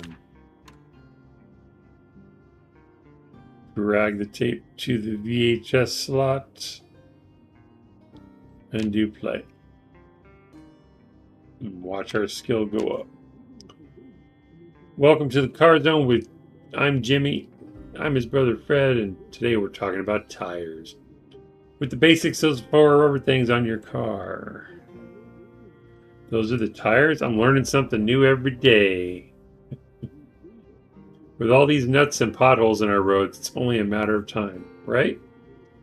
Where you get a puncture and have to change your tire. That's easy. Just loosen the nuts, right? No, Fred. You gotta jack the car up first. In real life, I recommend you loosening the lug nuts first. Then you take your lug wrench, undo the nuts, and take off your tire. Oh, we got a level. Oh, I should stop it then. Oh no, we're good. Too soft, you'll slide all over the road. Too hard, it might burst. And remember, the right size wheel for the right vehicle. Let's talk about standard, commercial, and sport. There you go. Standard cars, heavy duty, all sports cars have different wheel sizes. Wow, I fixed it all by myself. No, you just put a wheelbarrow wheel on an 18-wheeler. That won't work. You can't do that, but I get the joke. Fred and Jimmy in the car zone. So we got up to mechanics 3 1/3, so that's not bad. Put that away. If we had the other 2, we could probably level quite a bit more. But what they were saying in that episode, which you can actually learn from these shows, is, and I kind of knew this, but I didn't put it together. I think air pressure determines friction of the tires, so let's take a look at that. Because now I want to check for myself. Alright, where the heck did I put the damn tire pump?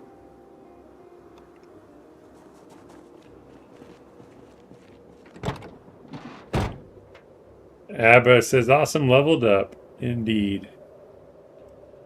There's a tire pump. We'll practice on the... I probably pumped up the van already. Let's practice on the Franklin.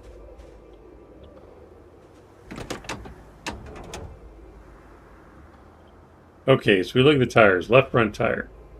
You look up, I click the left front tire. Up here under tire pressure, it's 24 out of 35, so it's low. Front right, 32. And then 40, that's the tire we just put on. For some reason, the spares have higher rating. I don't know why. And the rear right is low at 23. So let's check this. We'll start with the front left. 24 out of 35. Where is the wheel friction? Wheel friction is 0.84. Let's see if that goes up when we inflate it. I know the tire pressure will go up, but I've never really looked at wheel friction. I always thought that was based on condition, which it might be, but we're about to find out. So 0.84. Let's inflate this tire all the way.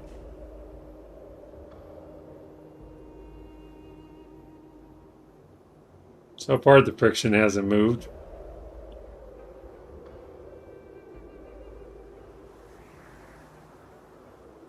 I guess I can fast forward it, sorry. Okay, so tire is now full. Didn't change wheel friction. So I honestly don't know if that's going to affect traction, but I know it will affect speed, so that's why you want to inflate them all. You do not get XP for inflating tires, unfortunately.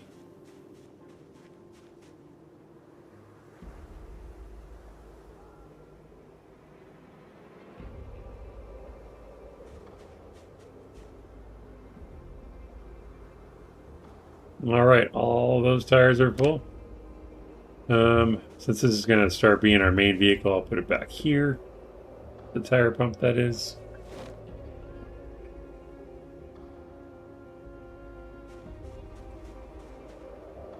My character should go to sleep now, so we'll have daylight. So I don't have to keep using the flashlight for you guys to see. Not tired yet, but I think we can sleep. Worst case, I have to take some sleeping pills.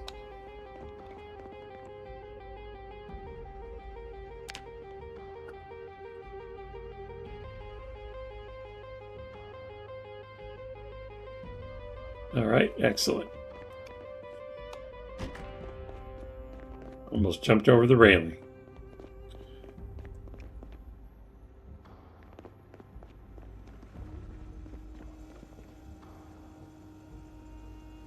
I could put the cooking pot outside to catch rain, but with 2 water barrels, we're good for now.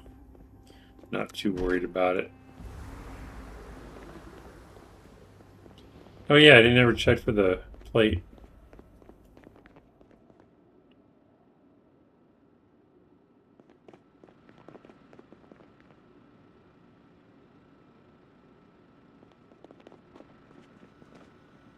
Probably don't have any in here. I think it would be under kitchen stuff.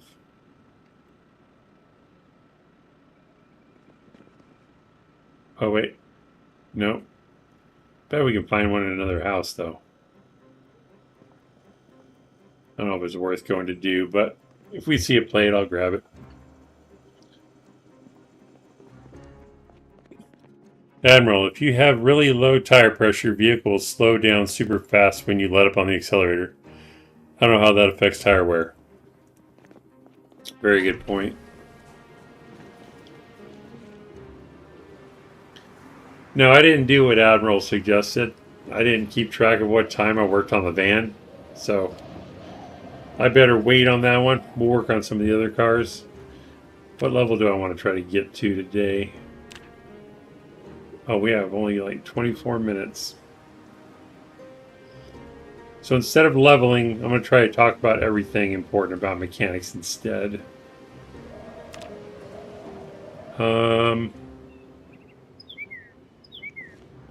I know. Where can I get another car? Well, I can ruin one of these and fix it later, I suppose.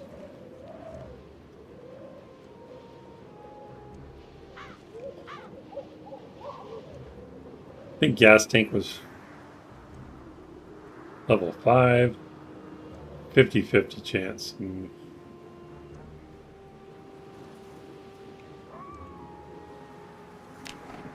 I think those other cars... We'll take this one. The ones out by the gate, I don't think we can work on those, but we can try. Admiral says there might be a wrecked car northeast. Sean says the Franklin had normal heavy duty. You should check the other cars for performance heavy duty to replace the other 3 on the Franklin. Welcome to the stream, Sean, and you are correct. I love having performance parts. Thank you for mentioning that. We'll talk about that too. Performance parts do perform better than regular parts. The tires have better friction. Everything just functions better. But you said to the red car northeast?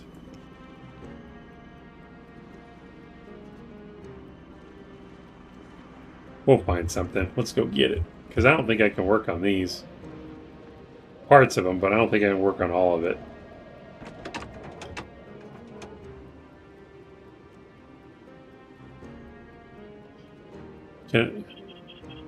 I might be able to. But if we can find another one, that would be ideal.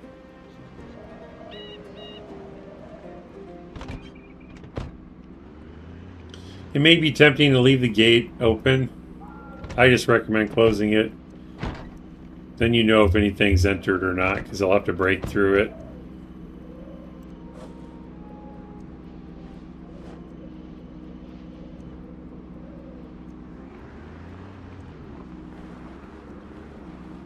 Actually, I'm going to get these out of the way right while I'm right here. I don't know if I've talked about this, but this car won't matter much because it has a lot of horsepower. But right now, if I hook it up, I will have less power than if I put them nose to nose and tow in reverse. You have a little more, I don't know if you call it torque. But keep that in mind if you have an underpowered vehicle and you need to tow something out of the way. It's better to go in reverse to get more power to do it. Admiral says you can do all except side doors, windows, and seats on the Rex.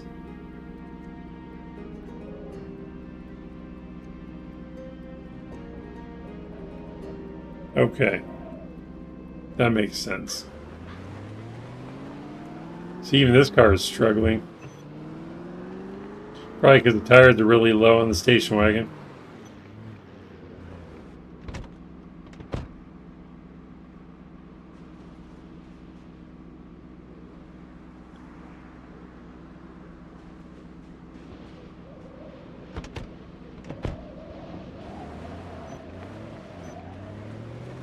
So we'll try and reverse with the next one. Should have more power.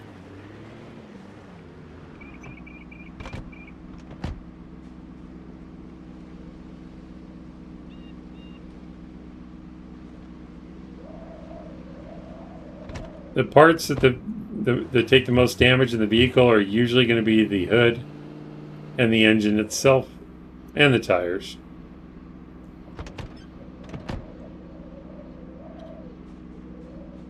So those are the ones you'll have to take care of the most.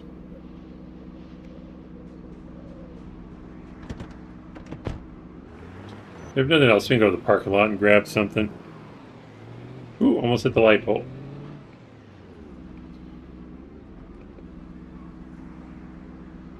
I guess I haven't fought any zombies yet.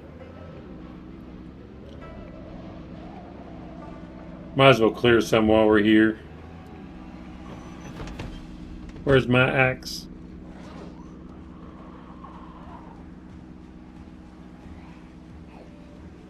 Did I not bring my axe? What the hell?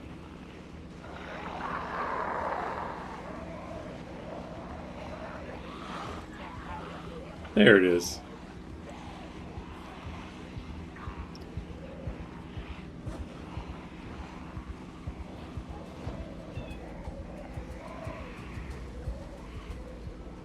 Another thing you can do, I used to do this in the olden days, but I don't do it as much anymore. If you want to keep your road clear and for driving, because the corpses take a while to decompose, and if you don't want to worry about slowing down to go over them, try to kill the zombies at the side of the road so you don't have to physically move them yourself.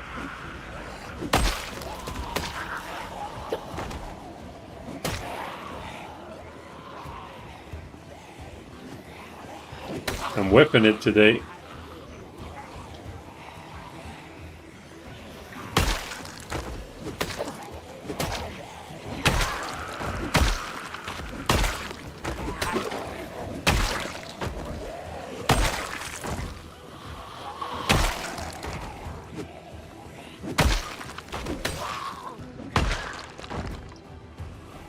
This way they're all nice and neat on the side of the road and out of your way. It's a little OCD, I would say, but sometimes you need that in your life. Thought I heard one behind me, but it was just the wind.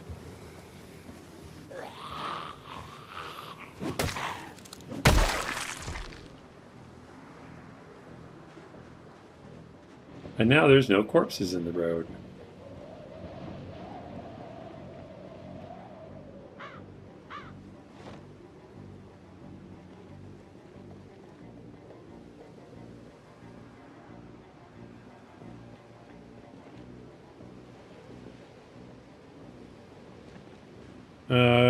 Where did I park?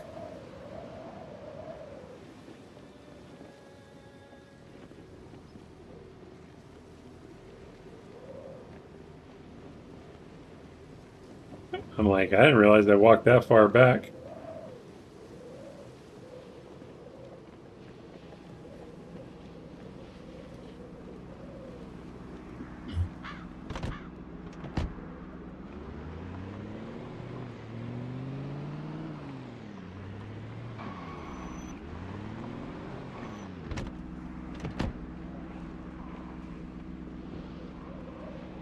See, the sports car brings them all out, man. They really hear the engine.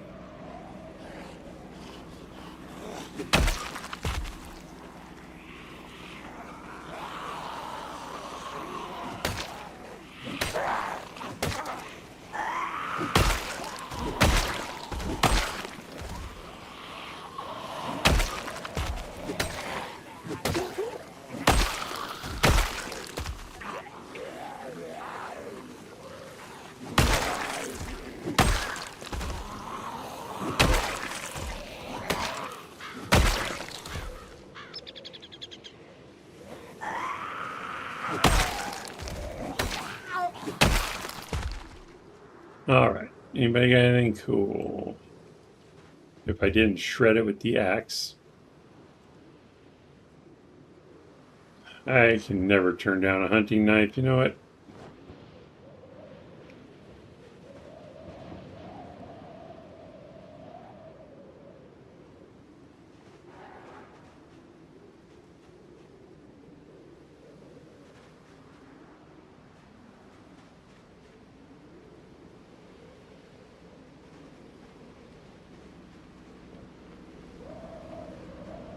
Did they really all come? I thought they were still by the garage. It seemed like there was more than that. Now let's get across the street and find a vehicle. I would take the fire truck, but I want something that I don't care about, so. Yeah, that'll work.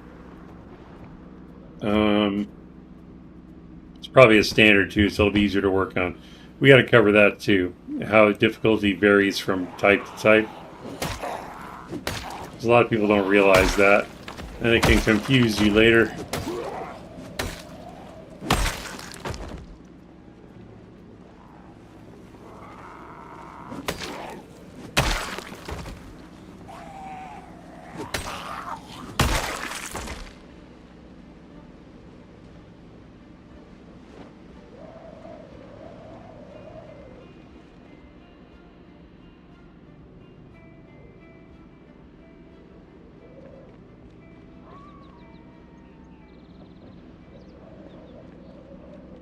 I'm not even going to look at the car. We'll just take it.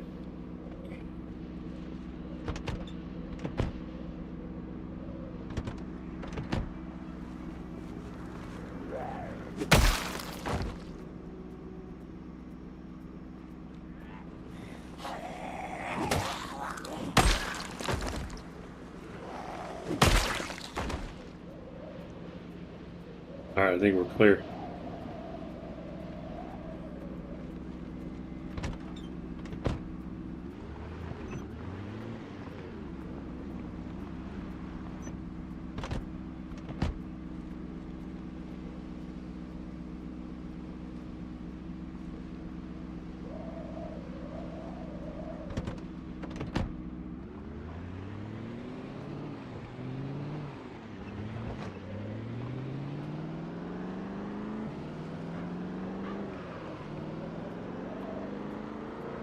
And because we cleared all those zombies out, we don't have to run into them on our way back. That's helpful as well.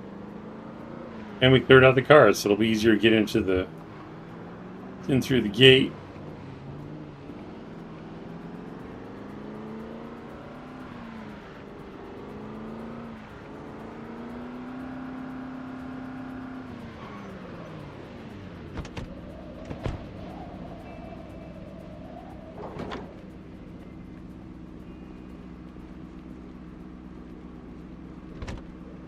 So when you're going to pull through a gate, it could be an odd angle. So I recommend taking the turn wide if you can to try to push the following car as far up as possible so that you can get it straightened out to come through the gate. If it doesn't work, I'll see. Yeah, I think we'll get this. And then take it as far to the outside as you can to try and line it up. Because see how the trailing car, it kind of falls off to the side? So the farther you are, yeah, the door's in the way, but... Alright, so here we're stuck. The car won't go through. When you're hooked up to a car, I don't know if you take 0 damage, but you definitely take less damage if you're attached to it. But in this case, I can't get straightened out, so we're going to try to go between. You can like kind of press it out this way, and it'll kind of take it away. And then try to go through again. And it cleared it that time. You want to try to take it as straight on as possible, but you can't always do that, so a little finesse is in order.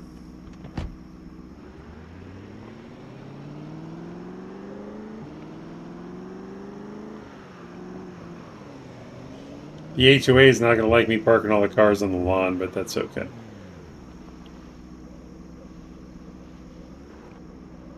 So it really just depends on how... Actually, I could probably hotwire it and just put it into place. I'll just do that.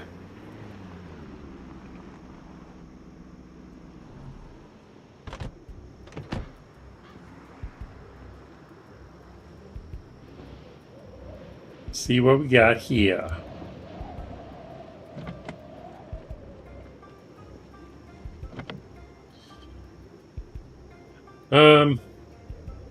Was the trunk open? Trunk is open. Let's leave it open for a second. I'll I've had it to where on some vehicles you could pull the windows out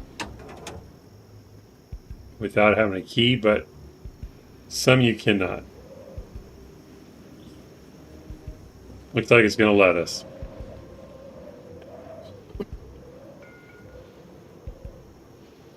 And since it let us take out the window, now we can get in the car. I'll go ahead and step out again and put the window back. Oh good, this is where we can start talking about vehicle types. Okay, this is Masterson Horizon. If you look here, vehicle type is standard. If we right click on the window and do highlight uninstall, it shows recommended skill mechanics 3. Alright, let's go over to this one. This is a commercial, heavy duty.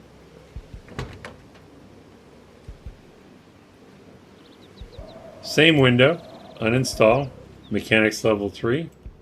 It's going to be the same on all of them. I thought they were different. This is a sport. This is the most difficult vehicle to work on, skill-wise. Alright, so windows aren't affected by class of car. Which ones is it? So the engine part's definitely affected. We're going to right-click on engine and do repair. It says you need mechanic 6 to repair this engine. Let's check commercial. For the engine, you need mechanics 5. So 6 for sports, 5 for commercial, and I bet the standard is 4.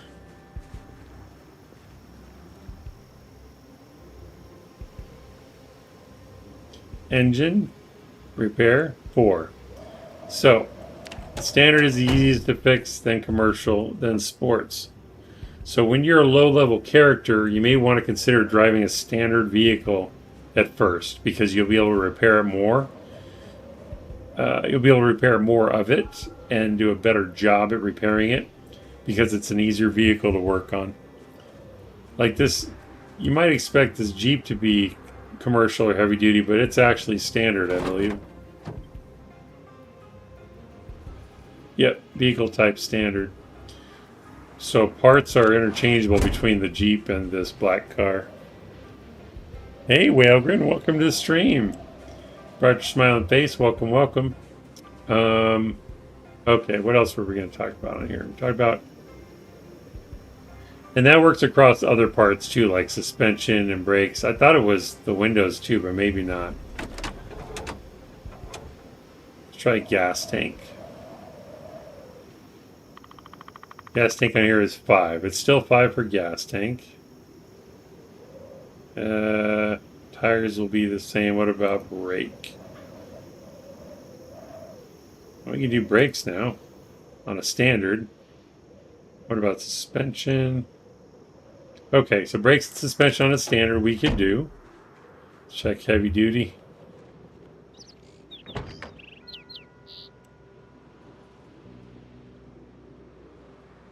Alright, so heavy duty recommends level 6 for brakes. Is that right? And for suspension. What about on performance?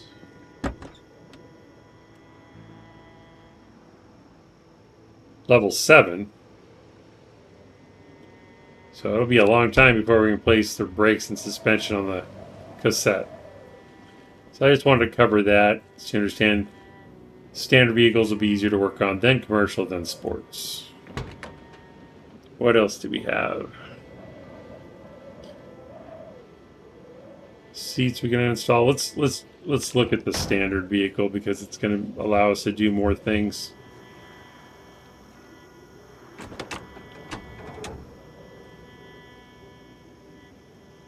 Seats, no problem. We only need 2. Gas tank. We have a 50-50 chance. Since we don't care about this car, we're going to do it so I can show you. Gas tank. It shows it's out of gas. If there was gas in it, we would have to take the gas out first. And you do that with the gas can that I put somewhere. I guess I could leave these trunks open. There it is.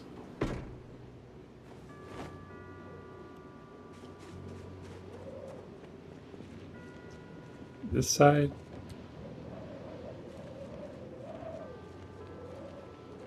Nope, wrong side.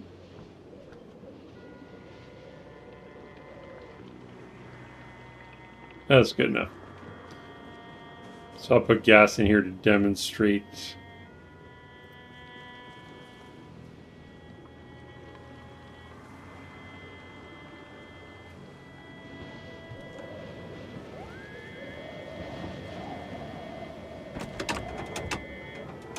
We're already all covered in blood. So now if we look at the gas tank, it shows there's about 5 units out of 33. You right click and do highlight uninstall. It says gas tank needs to be empty, so we can't uninstall it until it's empty. And then we'll have a 50-50 chance if we damage it or not. So I just wanted to show you that it's red. Gas tank needs to be empty. So let's take this out.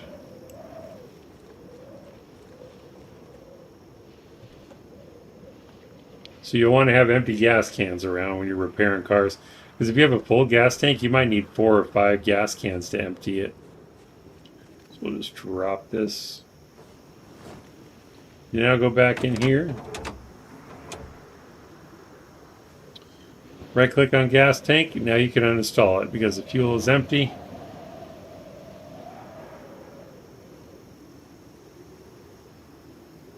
We're going to risk it. You should walk to the back to access the gas tank.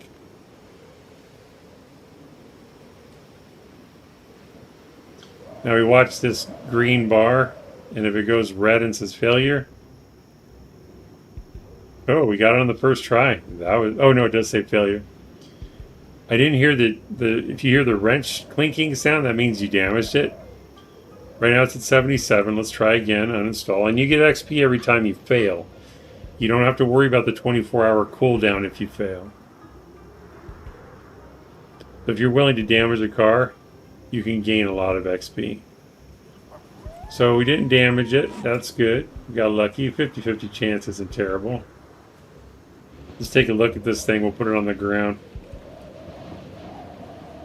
This is the small gas tank. Don't you want to move it first? Asked Sean. Oh, the car? Yeah, you're right. But we're going to put it back in. Yeah, I did want to move it first. I forgot about that. So that's what it looks like on the ground. And if we hover over it and right click, you could repair it. Your options are metal sheet. You'll need a metal sheet, metalworking 3. Or you can do a small sheet. You still need metalworking 3. So we can't fix this right now. However, this is a small gas tank. Let's see what this vehicle has in it. It's a standard also. I don't want to damage this one, so I'm not going to take it out. But this is a big gas tank. It holds a lot more. So let's say you decided you wanted this black car instead of the Jeep, but you want more range. We pulled the small gas tank out. We could pull the big gas tank out of this Dash Rancher and put it in the black car because they're both standard. It will make the car a little heavier, but it'll give you a lot more fuel capacity. And this one's in better shape, so it wouldn't leak as much as the other one. But like I said, I don't want to damage the Rancher, so I'm not going to pull it out. We'll just pull the small gas tank back. And usually when I pick up parts, because this one weighs 11, I'll just try to equip it secondary or primary, so I don't take as much damage from the encumbrance. And we'll see if we can put it back in here without breaking it.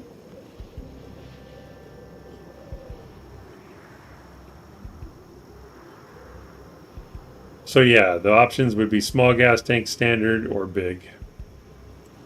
Right now it's 77. And something you'll notice in multiplayer that I always thought was kind of funny is, let's say you and your friend are both working on a car at the same time. Not the same car, you'll be working on 2 different cars. If you're in this UI, and we got it on the first try, I was lucky. If you're in this UI, even if you're not doing anything, if you're co-player or whatever you want to call them is also working on a car, you'll see the progress bar go up for whatever parts they're working on. So it's kind of weird. It like overlaps. There's some weird coding problem there. It doesn't seem to cause any problems, but it freaked me out the first time. I'm like, I'm not doing anything. What's it doing? But it was because somebody else was working on a car at the same time. So we put the gas tank back in, and it's drivable again. Go and put the gas in so we can move it, like Sean reminded me.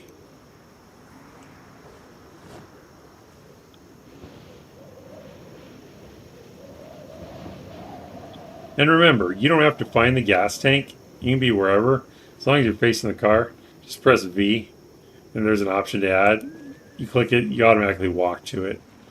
Because I can never remember. I think Admiral says it's usually on the driver's side, but I always forget, so that's how I do it. We'll put this here for a second, because I don't want to put it away necessarily. Again, on these cars, see how it's a coupe? Only has 2 doors. But it has 4 seats. And there's only door icons on the front doors, nothing on the back. So if you hop in the back here, I talked about this before, you're totally safe back here. If I had a horde around the car right now, they can't get me in the back seat. It doesn't really help you because you'll eventually starve to death. But if you were playing multiplayer, you could ask your friends to come help you. Tell them I'm surrounded, I'm trapped in the back of the car. Come clear this so I can get out. But they can't get you as long as you're in the back seat. Now, in a car that has 4 doors, like this one, that won't work because if you look, there's doors by each seat, all 4. That means they can break the window and get to you. So keep that in mind. Sean says you started working on it at 15:30 in case you want to work on it tomorrow. Okay. Okay, thank you. Oh yeah, I have to hotwire it. Standard's usually hotwire right away. Let's see what happens. Yep, first try.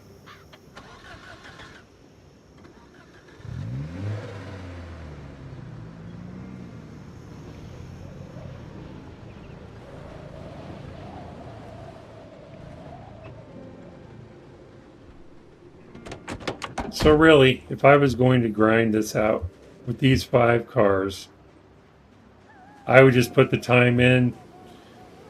What I usually do is I start with, like I said, radio, battery, and headlights. I would go around all the cars and do those. Then I would come back to the first one. If I had a high enough skill level, I might do tires or seats, depending. And technically, now I'm wondering, maybe Admiral can answer this. Do you get more, or maybe Cheese-san, if he's still around, do you get more XP working on a sport than you do? Like, let's say I pulled tires off of a standard versus tires off of a sport. You get more XP from the sport tires. Naughty Toad TV, always radio, battery and lights. You can do it once a day for each vehicle. Absolutely. Absolutely. But what I do is, as I level up, I'll come back and say, okay, what parts can I take off of this now that I leveled up? Like, maybe I can take off the seats now, so I'll do those. And then tires, and you'll slowly be able to do more and more parts. But what I was going to say is, if the XP is the same, bring home 4 or 5 standard cars, because you're going to be able to take off more parts sooner than if you were working on. Like, if I tried to do all sports cars, it would suck, because I could only do battery, radio, and headlights for a long time, because the other parts are going to be harder to take off. If that makes sense.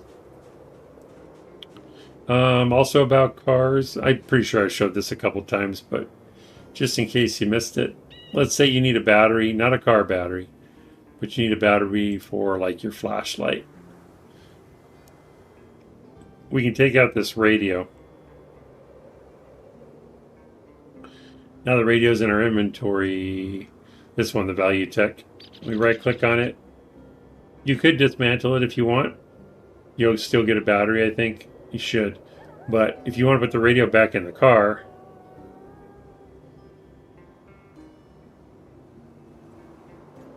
why. Oh, that's right. I forgot. You have to equip it in one of your hands. So we'll equip it secondary. Now, if we right click on it, do device options. Oh, actually, it popped up automatically. I forgot. So when I equipped it secondary, it brought up device options. You could right click on this battery to take it out. Close this. And now we have an extra battery for our flashlight. So if you're out in the middle of nowhere, you find some car wrecks, that's a good way to find batteries for your flashlight. And even though we pulled that little battery out, we can right click and reinstall it in the car and it's still usable. So it's, like I said, it's mostly useful if you're in the middle of nowhere, but you find some car wrecks and you need batteries for your flashlight. That's a way to do it. The seats, not much to talk about there. Although, if you wanted to make your, I'm at the driver's side, if you want to make your home look even more Whiskey Tango, you can place the seats on the ground in your front yard or out by the street. And you can rotate them, of course. I don't think you can sit on them, though. Let's try. But, I mean, you could make it look, put, like, I don't know, a little table and stuff here. No, you can't rest on it. Hey, Woman Forever, welcome, welcome. And if you look at the car with the seat out, you'll notice there's an X there. That's because there's no seat. You can't sit there. And if we open the door, I don't think there'll be anything there. Yeah, there's nothing, no inventory to access because the seat's gone.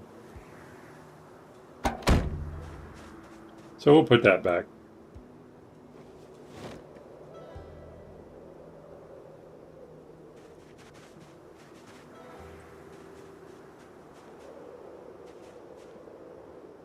Oh yeah, I'll point something else out too. After I put the seat back in, this is kind of important.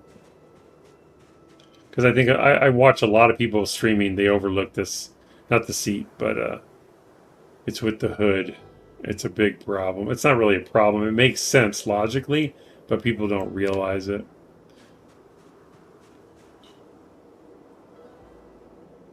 Alright, see how it gives me the option if I press V? Probably can do it from, let's see.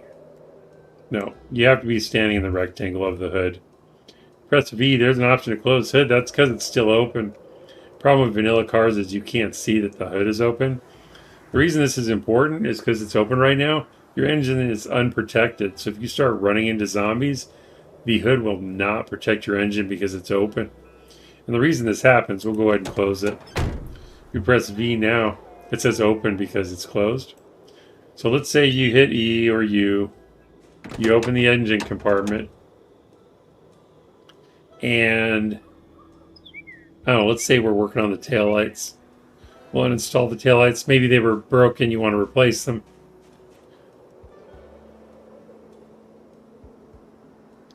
You put the taillights back in. And you're like, okay, I'm done. Let's go. If I get in my car now and leave, guess what? The hood is still open.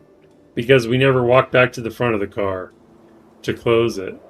So if you're replacing, I think if you replace, let's try like the radio. Because we're standing in this rectangle, we uninstall the radio and put it back in. Because you stand at the front of the car. If we close this now, you can hear the hood close. And it's because we're standing in the rectangle. Now if we hit V, it says open hood, so it's closed. So pay attention to that. If you're working on a part to where when you finish, you're not standing in this rectangle, if you close the UI, you will not close the hood. And if you just forget, just remember to walk back up here, press V, click close hood, and you're good to go. Naughty Toad TV didn't know that about the hood. Thanks for the tip. Absolutely welcome. Same with the trunk, but again, I don't know if the trunk actually gets damaged with the trunk lid open.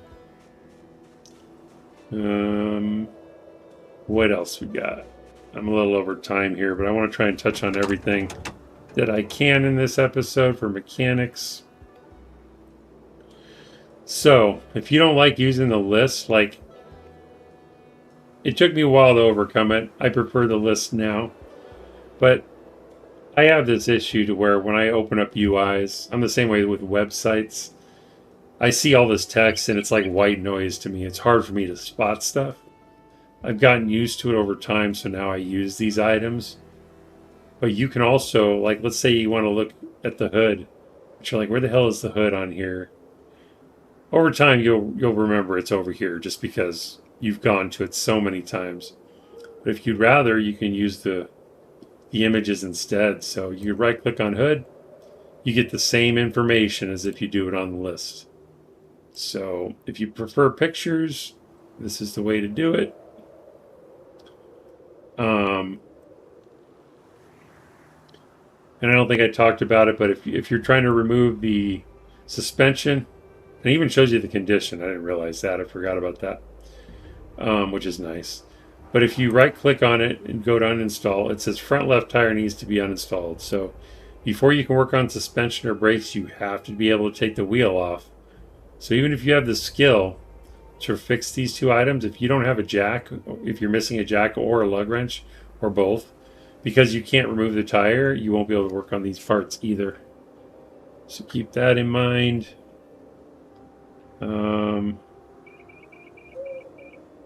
Battery. This could be a little confusing sometimes. If you look here, it shows battery is 86%, and then it shows 39%. The difference is, and I think in vanilla, the one on the right, the 39%, that's the physical, I guess you'd say, quality of the battery, like how structurally intact it is. I don't think it affects anything, but I could be wrong. The first number is the most important. It's 86%. That is the charge that the battery has. It also shows it up here. In order for the car to start, the battery has to have above 10% charge. If it doesn't, usually it won't even turn over. Ab is saying hello to Naughty Toad. So if you find a car that you want and it won't start, first check the battery. I don't think this quality over here, I'm assuming it's quality because that's just what I'm calling it because it's a second number, I guess. But this 86%, this first number is the charge. That's the most important. If it's 10 or less, it's probably not going to start. Another thing to note about that, let's say you walk up to a car and the battery shows 12% remaining. You're like, cool, it'll start. Maybe. The reason it's a maybe is if your engine condition, let's see, wait, not condition. This is the condition here, 28%. The engine quality is 40. It's still pretty low. It won't always start on the first try. So let's say you try to start it and the quality is low. It turns over, but it doesn't start. It will drain the battery a little bit. So if you try to start it too many times and the battery's at like only 12%, a low number like that, you could theoretically drain the battery to where it won't start. So be aware of that. Usually you're not going to have a choice. You're going to have to try it anyway. But if it dies and you don't understand why, it's because you killed the battery trying to start it with a low quality engine. And you may need another battery. Or find a battery charger, which we haven't found one of those yet, I don't think. Oh yeah, the other thing about that is, let's say you have a battery with low remaining, low charge. You get in the car, it starts, you drive a couple of houses, you stop, shut it off, get out, loot the house. Jump back in, start it, drive a couple of houses, shut it off, get out, check the house. If you do that too many times with a low battery, you're not giving it enough time to recharge the battery while the engine's running, so you could kill your battery that way.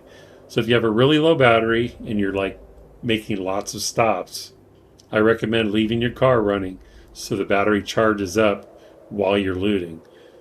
Otherwise, eventually you're going to kill your battery and you're going to be stranded. Admiral says your engine will stall with a low quality condition battery, the number on the right, if it's under 10%. Then you can't start the car. Right. Okay, so that makes sense. That actually explains to me why I've had 100% engine quality and it didn't start on the first try. It's probably because the battery, this number on the right, was probably lower. So yeah, so to start right away, as Admiral pointed out, you need a high engine quality as well as a high engine. I don't know what this number is called, this 39%. I'm going to call it quality though. Just because that's basically the same as the engine. It fits in my head, right? Mufflers. This muffler. Can I look at it yet? No. Condition. Well, I guess I could call it battery condition, and that might be accurate. But in my head, because like you look at engine, this is the way I'm looking at it. You look at engine, okay, 28%. This is absolutely the condition, 28%. And then this number up here, engine quality, is 40. So I guess the way in my head I'm looking at it, this is the first number, condition. This is the second number, quality. And then if I click on battery, I guess I'm thinking 86 is first, 39 is second. However, this is up here. So I guess however it works in your head, or just remember them separately. I guess the fact that it says remaining with battery reminds me that's the actual charge, and the other number is either the condition or quality of the battery, however you want to look at it. Hopefully that makes sense. Yeah. Abba reminding everybody about memberships and subs. Thank you. I appreciate it. Mufflers. Okay, so click on the muffler. You can see here engine loudness multiplier 1.37. It's an old old muffler. And I think the three choices are old muffler, old muffler, regular muffler, and performance muffler. And in that order, they get better. So standard, or keep on standard. Regular is better than old. Performance is better than regular. Admiral says if you leave headlights on with the engine off, that will drain the battery. Absolutely. Thank you for that. To 0, the left number, if left that way on long enough. Absolutely. So make sure you turn your lights off. Naughty says, have you talked about engine horsepower? I've always been confused about that and how it affects the speed and sound. I did not. I'll give you like a general overview because I don't know. I don't want to talk about specifics because I could be wrong, but I'll tell you what I know. This one, for example, the Masterson Horizon, 360 horsepower is decent, but not ideal. You can tow with this, but it might struggle a little bit depending on what you're pulling, what all the tire inflations are, stuff like that. Ideally, you want a vehicle. I always look for at least 500. 400 is acceptable. So this Franklin All-Terrain has 470. That's pretty good. See what the Jeep has. 440. This is pretty good. Now the difference here, and I don't know the ratios and how they work, but pay attention to the weight of the vehicle too. This Dash Rancher weighs 1179, so about, I'll just try to remember 1179, and the engine power is 440. Okay. Now this one, the Franklin, it weighs 1330, so significantly heavier, but a little bit more horsepower. Given those two, they're probably about the same operational wise as far as towing, because the extra weight is going to slow down the Franklin. The van probably has the worst out of all these vehicles. Although it's a Spippo van, I think this one actually is better. 400, so it's good. So remember, with vans, this one's called Spippo. I think the other ones are called Franklin Value Line, or I always forget. But those have around 250. They are terrible for towing, and I don't recommend it. But this one's pretty good, which is probably why I took it in the first place. But usually if I see one of those like red vans or a non-work van, if it has text on the side, it's usually some kind of work van. So it usually has higher horsepower because it's better quality. But if it's just like a plain white or red van, transportation only, maybe hauling loot. Don't expect to tow anything with it. If you do, it's going to take a while. It's going to be like having Sunday driver. You also asked about noise. Horsepower does affect speed, but so does the weight of the vehicle. Well, I keep forgetting to check this, but I think it's a thing. So right now this Madison Horizon, it's 360, but it only weighs 930. It's a pretty decent car as far as standards go. I would take one of these before like a I want to say Chevelle. That's not the right word. What's it called? Chevalier. I would take this over a Chevalier most of the time, unless it's just terrible quality. Yeah, the engine's not great, so it depends. But so right now it weighs 930. Let's take the seat out.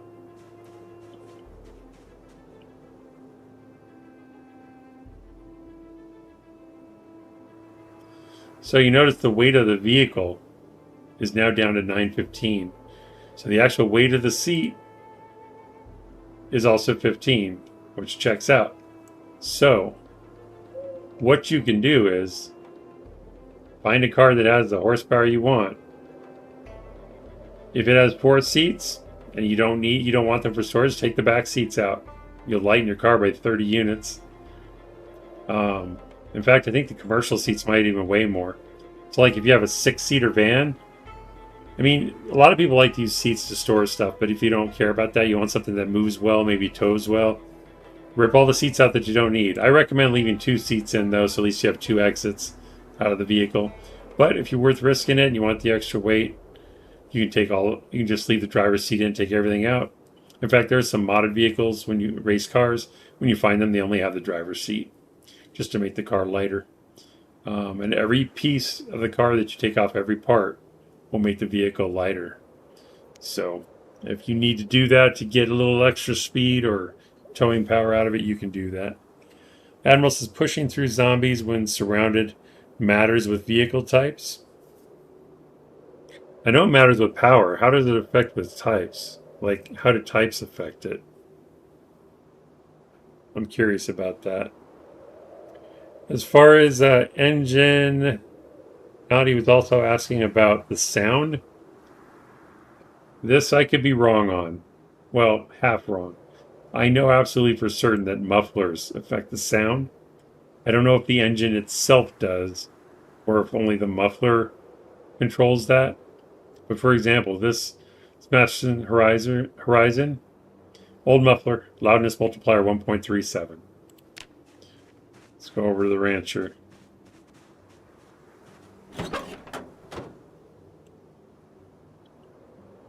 Muffler, also an old muffler. Engine loudness 1.28. So this multiplier makes the Dash Rancher a little bit quieter than the Masterson. If you found a standard type performance muffler and threw it on this Dash Rancher, if it was in good condition, it would probably bring the multiplier down to less than 1, making the vehicle quieter. Let's see what the other vehicles have.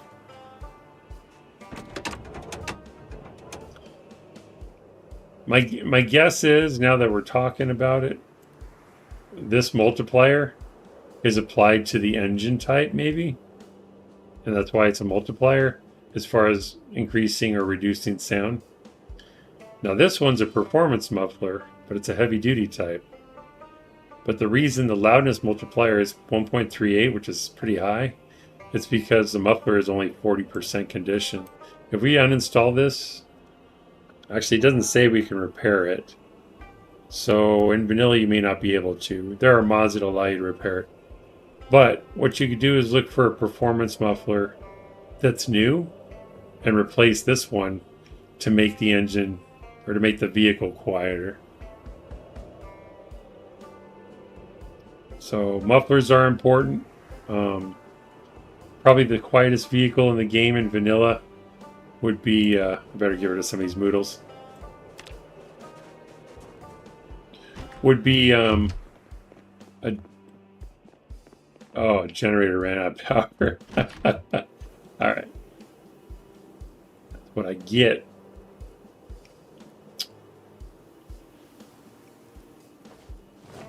Glad I noticed the lights were out. This is why you can't neglect your stuff.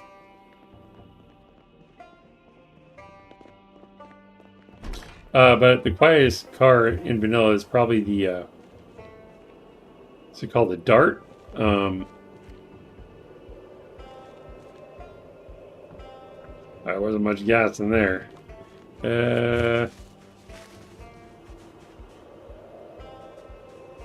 I'll have to go get gas for the generator in a future episode.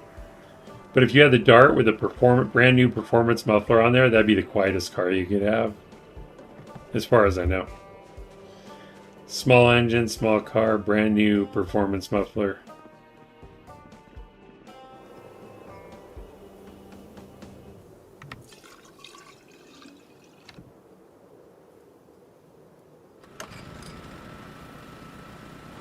Or how long it's been out. What's the frozen stuff look? If you ever want to see how long your generator's been down, just go to your freezer if you have food in there. These were thawed out, so it must have been off for a while. Did anything spoil in the fridge? No. You might as well eat this corned beef. I was going to cook with it, but that's okay.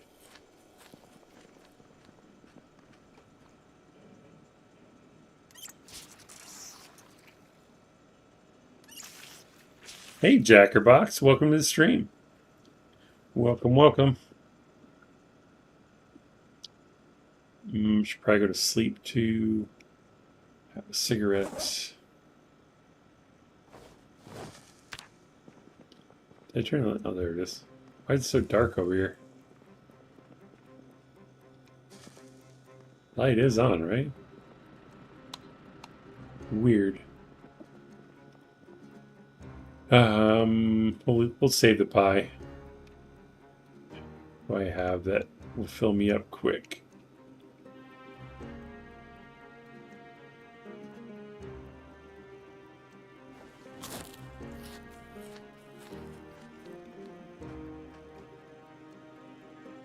Mac and cheese, always a good one. Has 40 hunger, that should take care of us.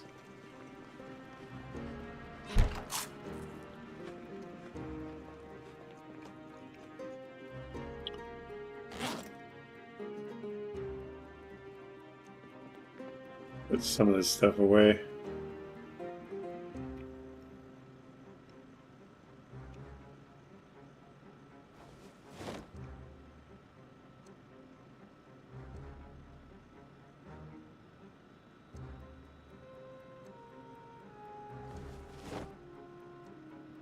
Carrying everything in my pockets.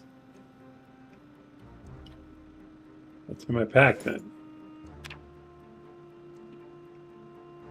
Satchel. I got that for the scrap electronics. We'll place this on the ground. Makes it look neater. A place to store our scrap electronics for repairs. Now we can drag all these and put them in there. Makes it look nice and clean. Bad Sad, welcome to the stream. Naughty Toad says this game really sets the standard for zombie games. I agree. Maybe even survival games. Very true. Yep. Alright, Moodles are gone. Let's go to sleep real quick. And then I'll just double check, see if there's anything else I can touch on. Oh, there's a light switch here somewhere. There it is. Good habit, always close the door. Just in case.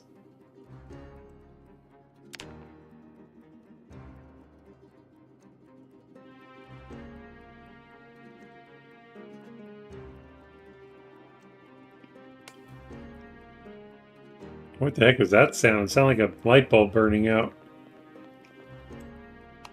It was like a popping sound. Oh, our hair grew out. Let's take that off and see.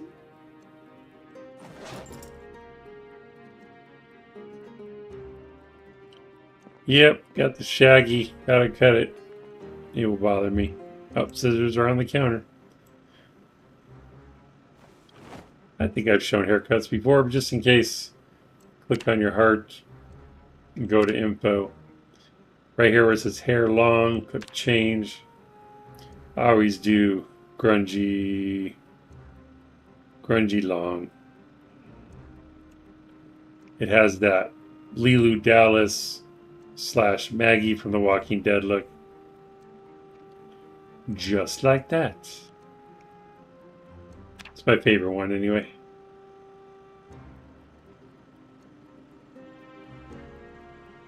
Okay. Still over encumbered. You know what? I don't usually wear a hat anyway. I've just been doing that for some strange reason.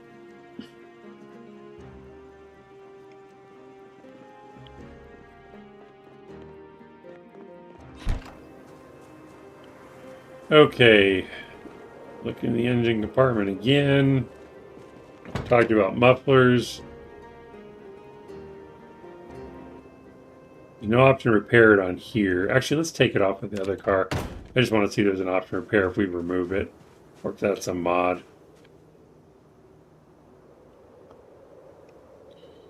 Uninstall. 50-50 shots. It's at 73%.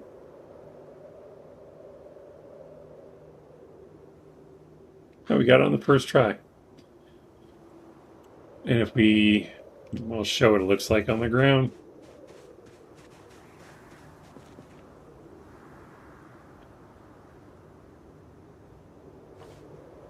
Looks like a muffler. And then this is kind of important. If you're looking at auto parts on the ground, notice it'll show condition if you hover over it.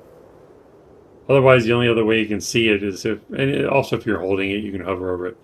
Otherwise, the only way you can see it is when it's installed in the vehicle. So this is a good way to take a look. Like, let's say you had 3 mufflers on the ground, then you could expand this, look at all 3, figure out which one you want, as well as if they're in a shelf or something.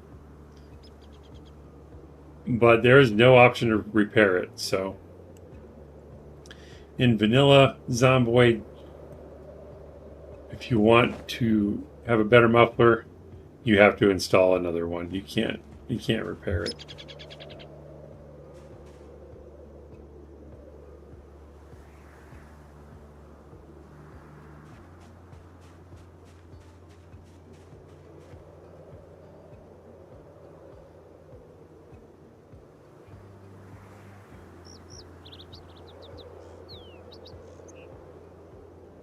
And actually, I got this wrong. The 3 types of muffler are old, average, and performance. I was saying regular, but it's average. But it failed, so now what does it look like? Now it's down to 68% instead of 77%. So we are damaging the muffler because we don't know what we're doing. Fail again. We might destroy this thing. But we're learning.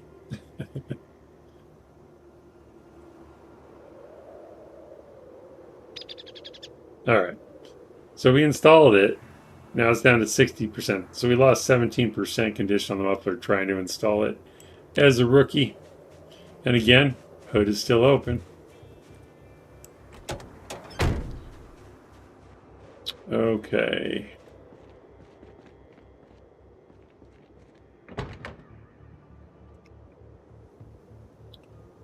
So, another thing to note, when you are ready to take engine parts, we're not ready yet because I think the lowest would be standard. The commercial was 5, you needed level mechanics 5. You needed mechanics level 5 to take engine parts. You needed mechanics 4 to take engine parts from the standard. However, the higher level mechanics you have, when you take parts from the engine, or should say take engine parts, you will get more parts the higher skill you are. So let's say we got to level 4. We could still do it, but we will be damaging a lot of the engine before we take it apart. So we won't get as many parts as we would if we did it as a higher level mechanic. Another reason this is important is, let's say I need parts for my cassette sports car. Engine parts are not type specific. I can take engine parts from a commercial or from a standard and put them in a sport, vice versa. Of course, you're destroying the engine when you pull them. But the reason this is important, at least this is my understanding, and maybe Admiral could correct me if I'm wrong, but I can get more engine parts from a standard than I can from a sport at the same level of mechanics. So if I want parts for my sports car, I'm better off finding as many standard cars to strip them from as possible, or even commercial, but standard would be better, so I can get more parts to put in my sports car, because it's going to give you more parts to work with, so you should be able to restore the sports car to a higher level condition by pulling standard parts. Jackerbox says, I started Spawn Rosewood, Need and Clean Challenge Mission, 16x population, respawn off zombie. Nice. What's Need and Clean Challenge? I don't know what that is. Little Girl says, in a single player run, mechanics isn't that high a priority to max. If your current one is junk, just find another one. Yeah, I agree with that. I think I said that before. My only thing there is, for example, let's say I love this cassette. Cassette's pretty rare, so if I trash it and I can't fix it, when am I going to find another one, you know? So my only caveat there would be, if you really love your car and you can't find another one of the same type, you might want to fix it. In multiplayer, though, it's invaluable, absolutely. Yep, for sure. Because there will be less cars, I think is what you're saying. And also even more valuable and more invaluable in hardcore. If you're playing hardcore, as you know, Little Girl, the cars are usually in such terrible condition. If you get one working, you need to level as fast as you can to keep it going and to make it better.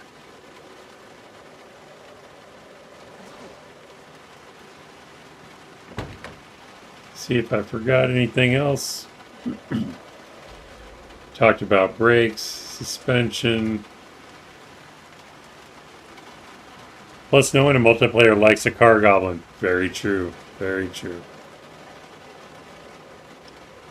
So in vanilla, you can't repair glass. So if you have a windshield you want to replace or that's missing, same with the windows, you have to pull them off another car to replace them.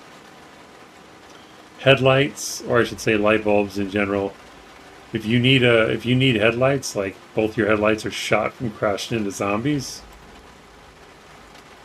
you don't have to pull them off another car.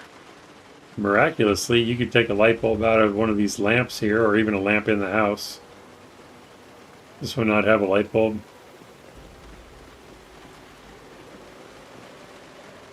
That's weird.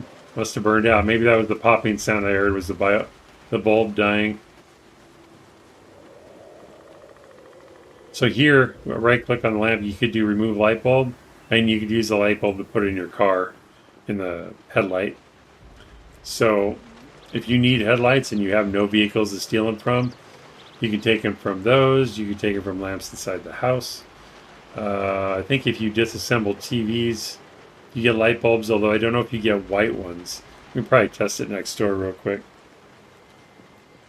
Nutty Toe says, yeah, I usually grind mech for hot wiring and repairing engines. Right.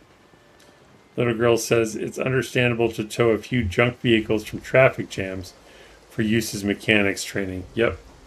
Excellent tip. Is there a TV in here? No. It's the end of the street. I was just going to see what light bulbs the TV gives us without destroying our own TV.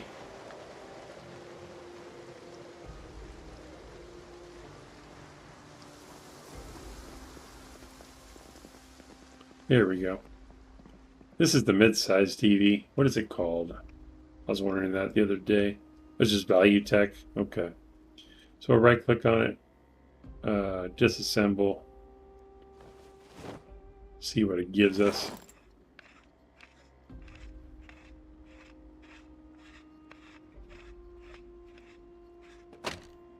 So it gave us electric wire and amplifier. It did give us a white light bulb. The color light bulb might be random, unless I'm thinking of radios. But that's where you can get light bulbs too, taking apart some electronics. Usually the bigger electronics will have them. Wow, that's a lot of electric wire. But I don't really need it, so I'll just leave it here. But that's a way you can get a light bulb as well for your car.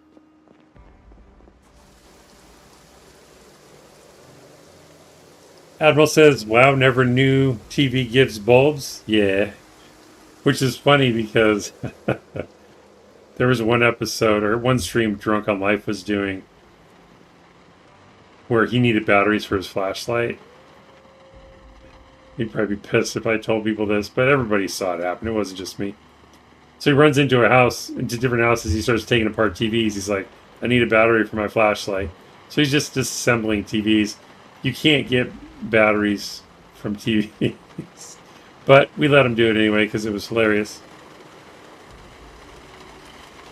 Little girl, you can also change the bulbs of lamps to use colored bulbs.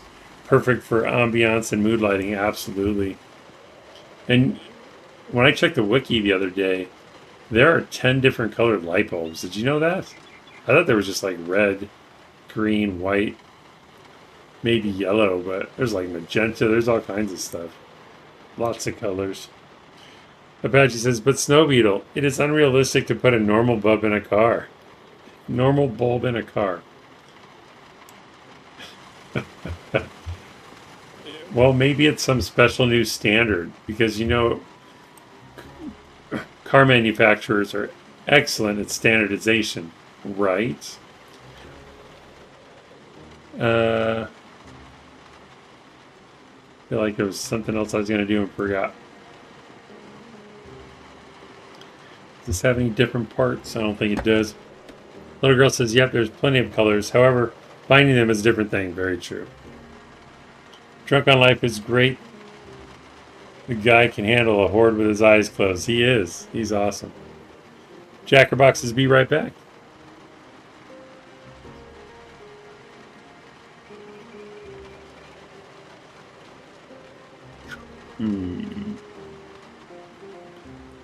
I don't have a trailer here, so I can't show you.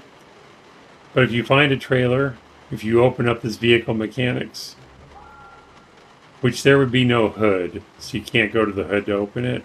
But if you just face the trailer, press V, that'll bring this up, or it'll bring up the radial menu and click on wrench. And in a trailer, your options will be there'll be 2 tires and a trunk. I think that's it.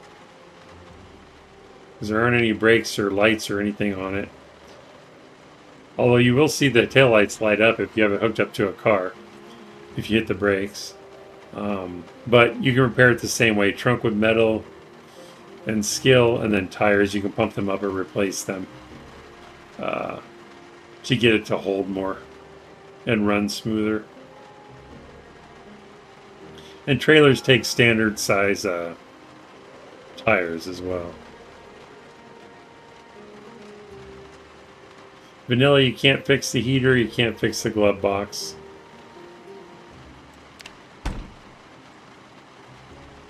One other thing, I don't know if I can demonstrate it.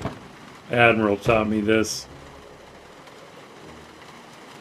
Let's start the car. Turn on the headlight. Well, they turned on. Okay. Sometimes what will happen is you'll get in a car, you start it up, you hit the headlight button or hit F, turn the headlights on. They turn on up front, but out in front of you there's no cone of light on the ground. So it's as if the headlights are off.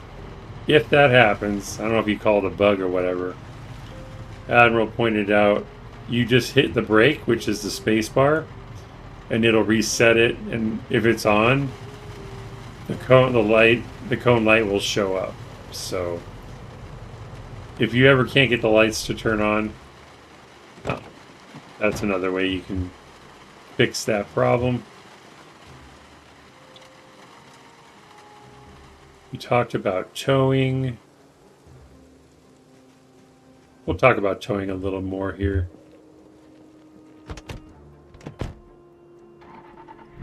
So to hook up a car, you basically need to be, you don't have to be like, okay. This is ideal, but you don't have to be right in front of it like this. You can be up to a 90-degree angle.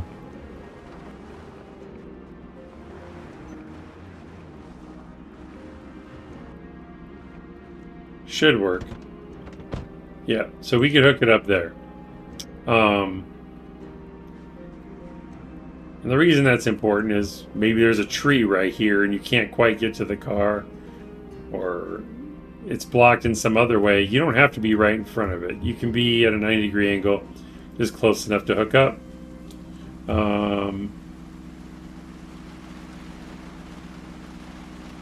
And again, towing in reverse is more powerful than forward, although trying to tow it home in reverse is not fun.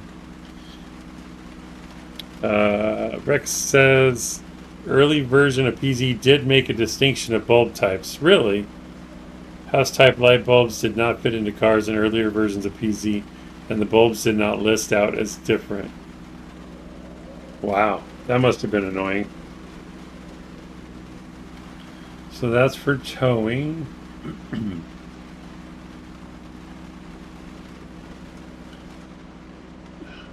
Let's see if I can flip this car over. I was trying to think anything I can cover with cars. Oh, this is really about mechanics, I guess. I don't want to mess up the car, though.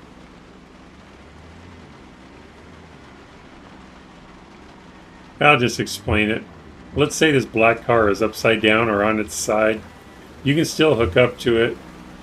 And in this case, I absolutely recommend hooking up at a 90-degree angle, not dead on, because you won't be able to flip it. But if you're at this angle and you're hooked up to the car and it's on its side, or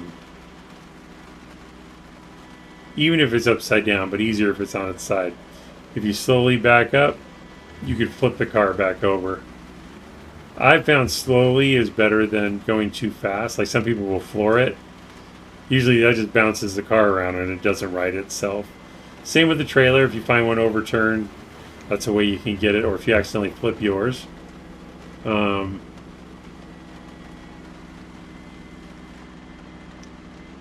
can also tow a vehicle to use it as a makeshift trailer if you don't have a trailer. Just fill up the back and tow it.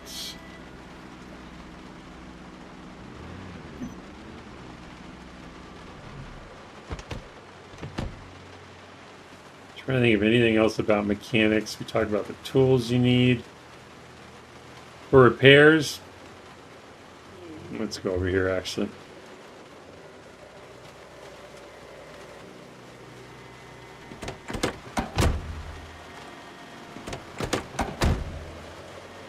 For repairs, resources you might need to repair for like a trunk lid, you're going to need metal sheets. You can use small metal sheets, but you get less of a repair out of it. Metal sheets shows 67% potential. Small sheets only 31%. And this is a metal sheet using screws instead of a propane torch. You get much less repair potential out of using screws. But if it's all you don't have any propane, you can still make some repairs. Same with the hood, I believe. Yep. Wait, where's this one with screws? There it is. So this could be a reason to loot screws if you find some. If you don't have propane or propane torches, this may be the only way you can fix your hood until you find some.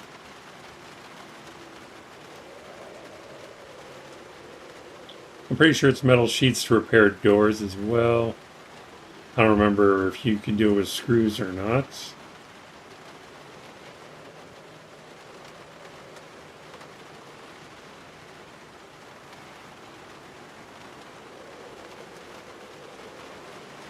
And this overall condition is basically the total of all the parts. You know, I want to call it an average, but that's not quite right. But the better all of your parts are, the higher this overall condition is going to go up.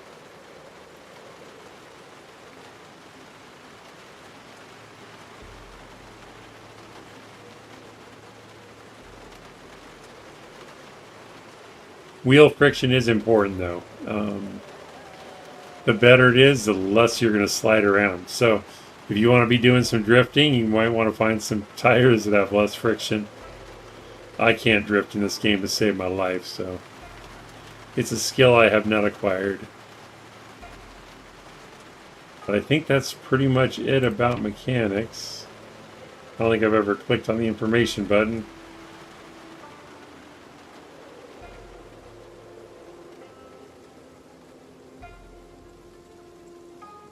I don't want to read you a bedtime story here, so I'm just looking through it in case there's anything interesting.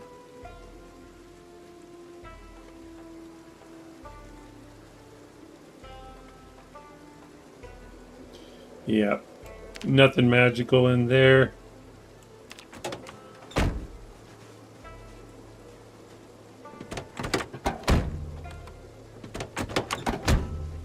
Of course, I don't think my skill level is high enough. It might be. Let's try this. I should have taken some of those freestanding lamps so I could work in the light, but I guess it's not so dark.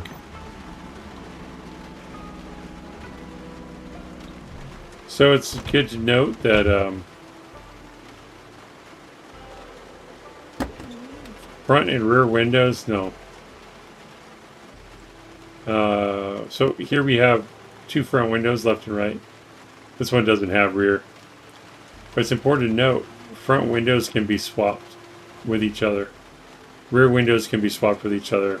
Even though in real life, the glass would be cut different for left and right.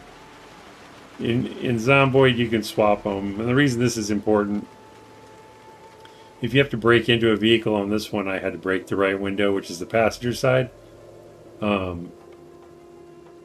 But if for some reason the left window was broken, you could pull the window out of here and uninstall it. And then install it on, like, let's say the left one was broken. You could uninstall the right front window and install it on the left front slot so that you could protect yourself while you're driving. Or grab it from another car, do the same thing. Admiral says eventually items become unrepairable. Yes. I haven't run into that too much, but I have started learning that. I think Vaco pointed out the trunk is one of the things that the diminishing returns on repair is critical. Like, you can only repair it like once or twice, and then you just can't improve the trunk anymore. It's just going to be messed up forever. So protect your trunk, people, especially if it's a vehicle you like. For example, I would probably protect the trunk on this van and maybe this Franklin more. They would be more important to protect their trunk space over the other vehicles, because the other vehicles already have small trunk space. If I was driving the Jeep, it would probably be to scout or go through heavily wooded areas where I need to be maneuverable. The cassette would be for traveling across the map quickly, and not necessarily for storage. And the Masses and Horizons more about, you know, taking a car that I don't care about losing. Like, maybe I need to go retrieve somebody or another vehicle I'd rather have. I could dump that at the scene and take the one I want. But this Franklin All-Terrain and the Spiffa van hold a lot. So if I was going to tow them, I would tow them engine compartment first. In other words, I would hook up to the front of the vehicle and tow it. So potentially hitting zombies, the engine compartment could get ruined. Even the engine could get damaged or ruined. But we would protect the trunk for the most part. unless you're just driving through a horde. But if it was like the cassette, where I know it's going to cost a lot of spare parts to repair this and a high skill level to repair the engine, I might tow this in reverse because I don't care about the trunk. If the trunk gets destroyed on the cassette, I wasn't going to use it to carry stuff anyway. So I would probably tow it in reverse and let the trunk take any of the brunt of the any zombie damage from hitting them, if that makes sense. But I think I've covered much of the basics.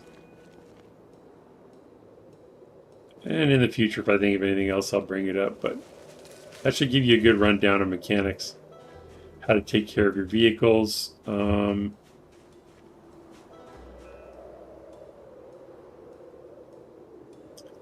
guess in the beginning, like this hood is 30%. If I crash into zombies, it's not going to last much longer. So if I'm not at a level, let's see. So I'm at a high enough level to repair that. So that's probably what I would do. But let's say I didn't have any metal sheets, or I didn't have any propane or screws, or I just didn't have the level. You could always take the hood off another heavy-duty vehicle and replace this one. So that's another way to protect your engine until you get your skills up. You can even carry an extra hood if you have room in one of your seats or in the trunk. So maybe you want to replace it and then take an extra one, just like if you're going a long way.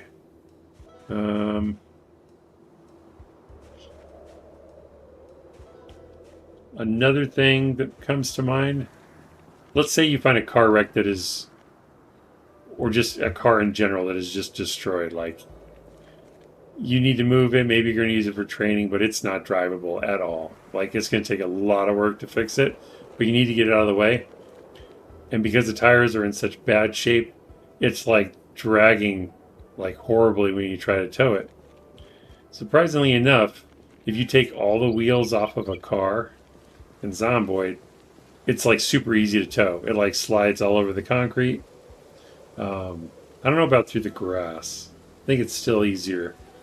But if there's just a car you cannot move, maybe you have a crappy van with low power and the tires are terrible, or maybe two of the tires are missing on the car you want to move, it's better to have all four off than two on. So you can very easily move a vehicle with no tires by towing it. Shinobi1, welcome to the stream. Yo-Yo +1 shield. I still don't know what that means, but I agree.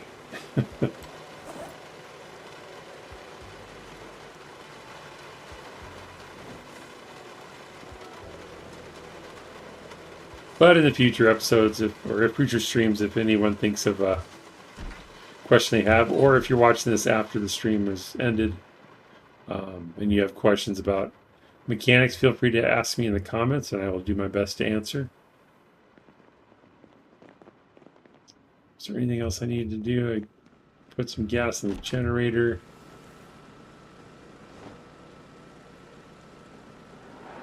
We did build a water container, harvested some food.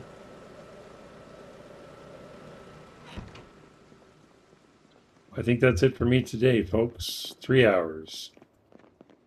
Took longer than I thought, but I wanted to try to be as thorough as possible. I think I did pretty good. So thank you, everyone, for stopping by to check out the stream. I appreciate you taking time out of your busy day to stop by and hang out with us in the chat. Thank you for all the likes and all the laughs. We got 17 likes today. Awesome. Good game, says Bad Sad. Great stream, says Naughty. Thank you, thank you. Thank you. You're welcome. Bad Sad, very welcome. Apologies to Jacksepticeye. We ran out of time today. I'll be sure to get him on the stream soon. So until next time, everyone, safe journey. Keep on keeping on. Keep on surviving. And until next time, enjoy the rest of whatever you have left, day or night, and I will see you soon. Good game, says Admiral. Take care of you as well. I'll be back on tomorrow with Project Zomboid Mutant Verse. I don't remember what we're doing on there. Probably still looting Southwood. Naughty Toad says, have a good night, you as well. And yeah, take care, everyone. See you soon.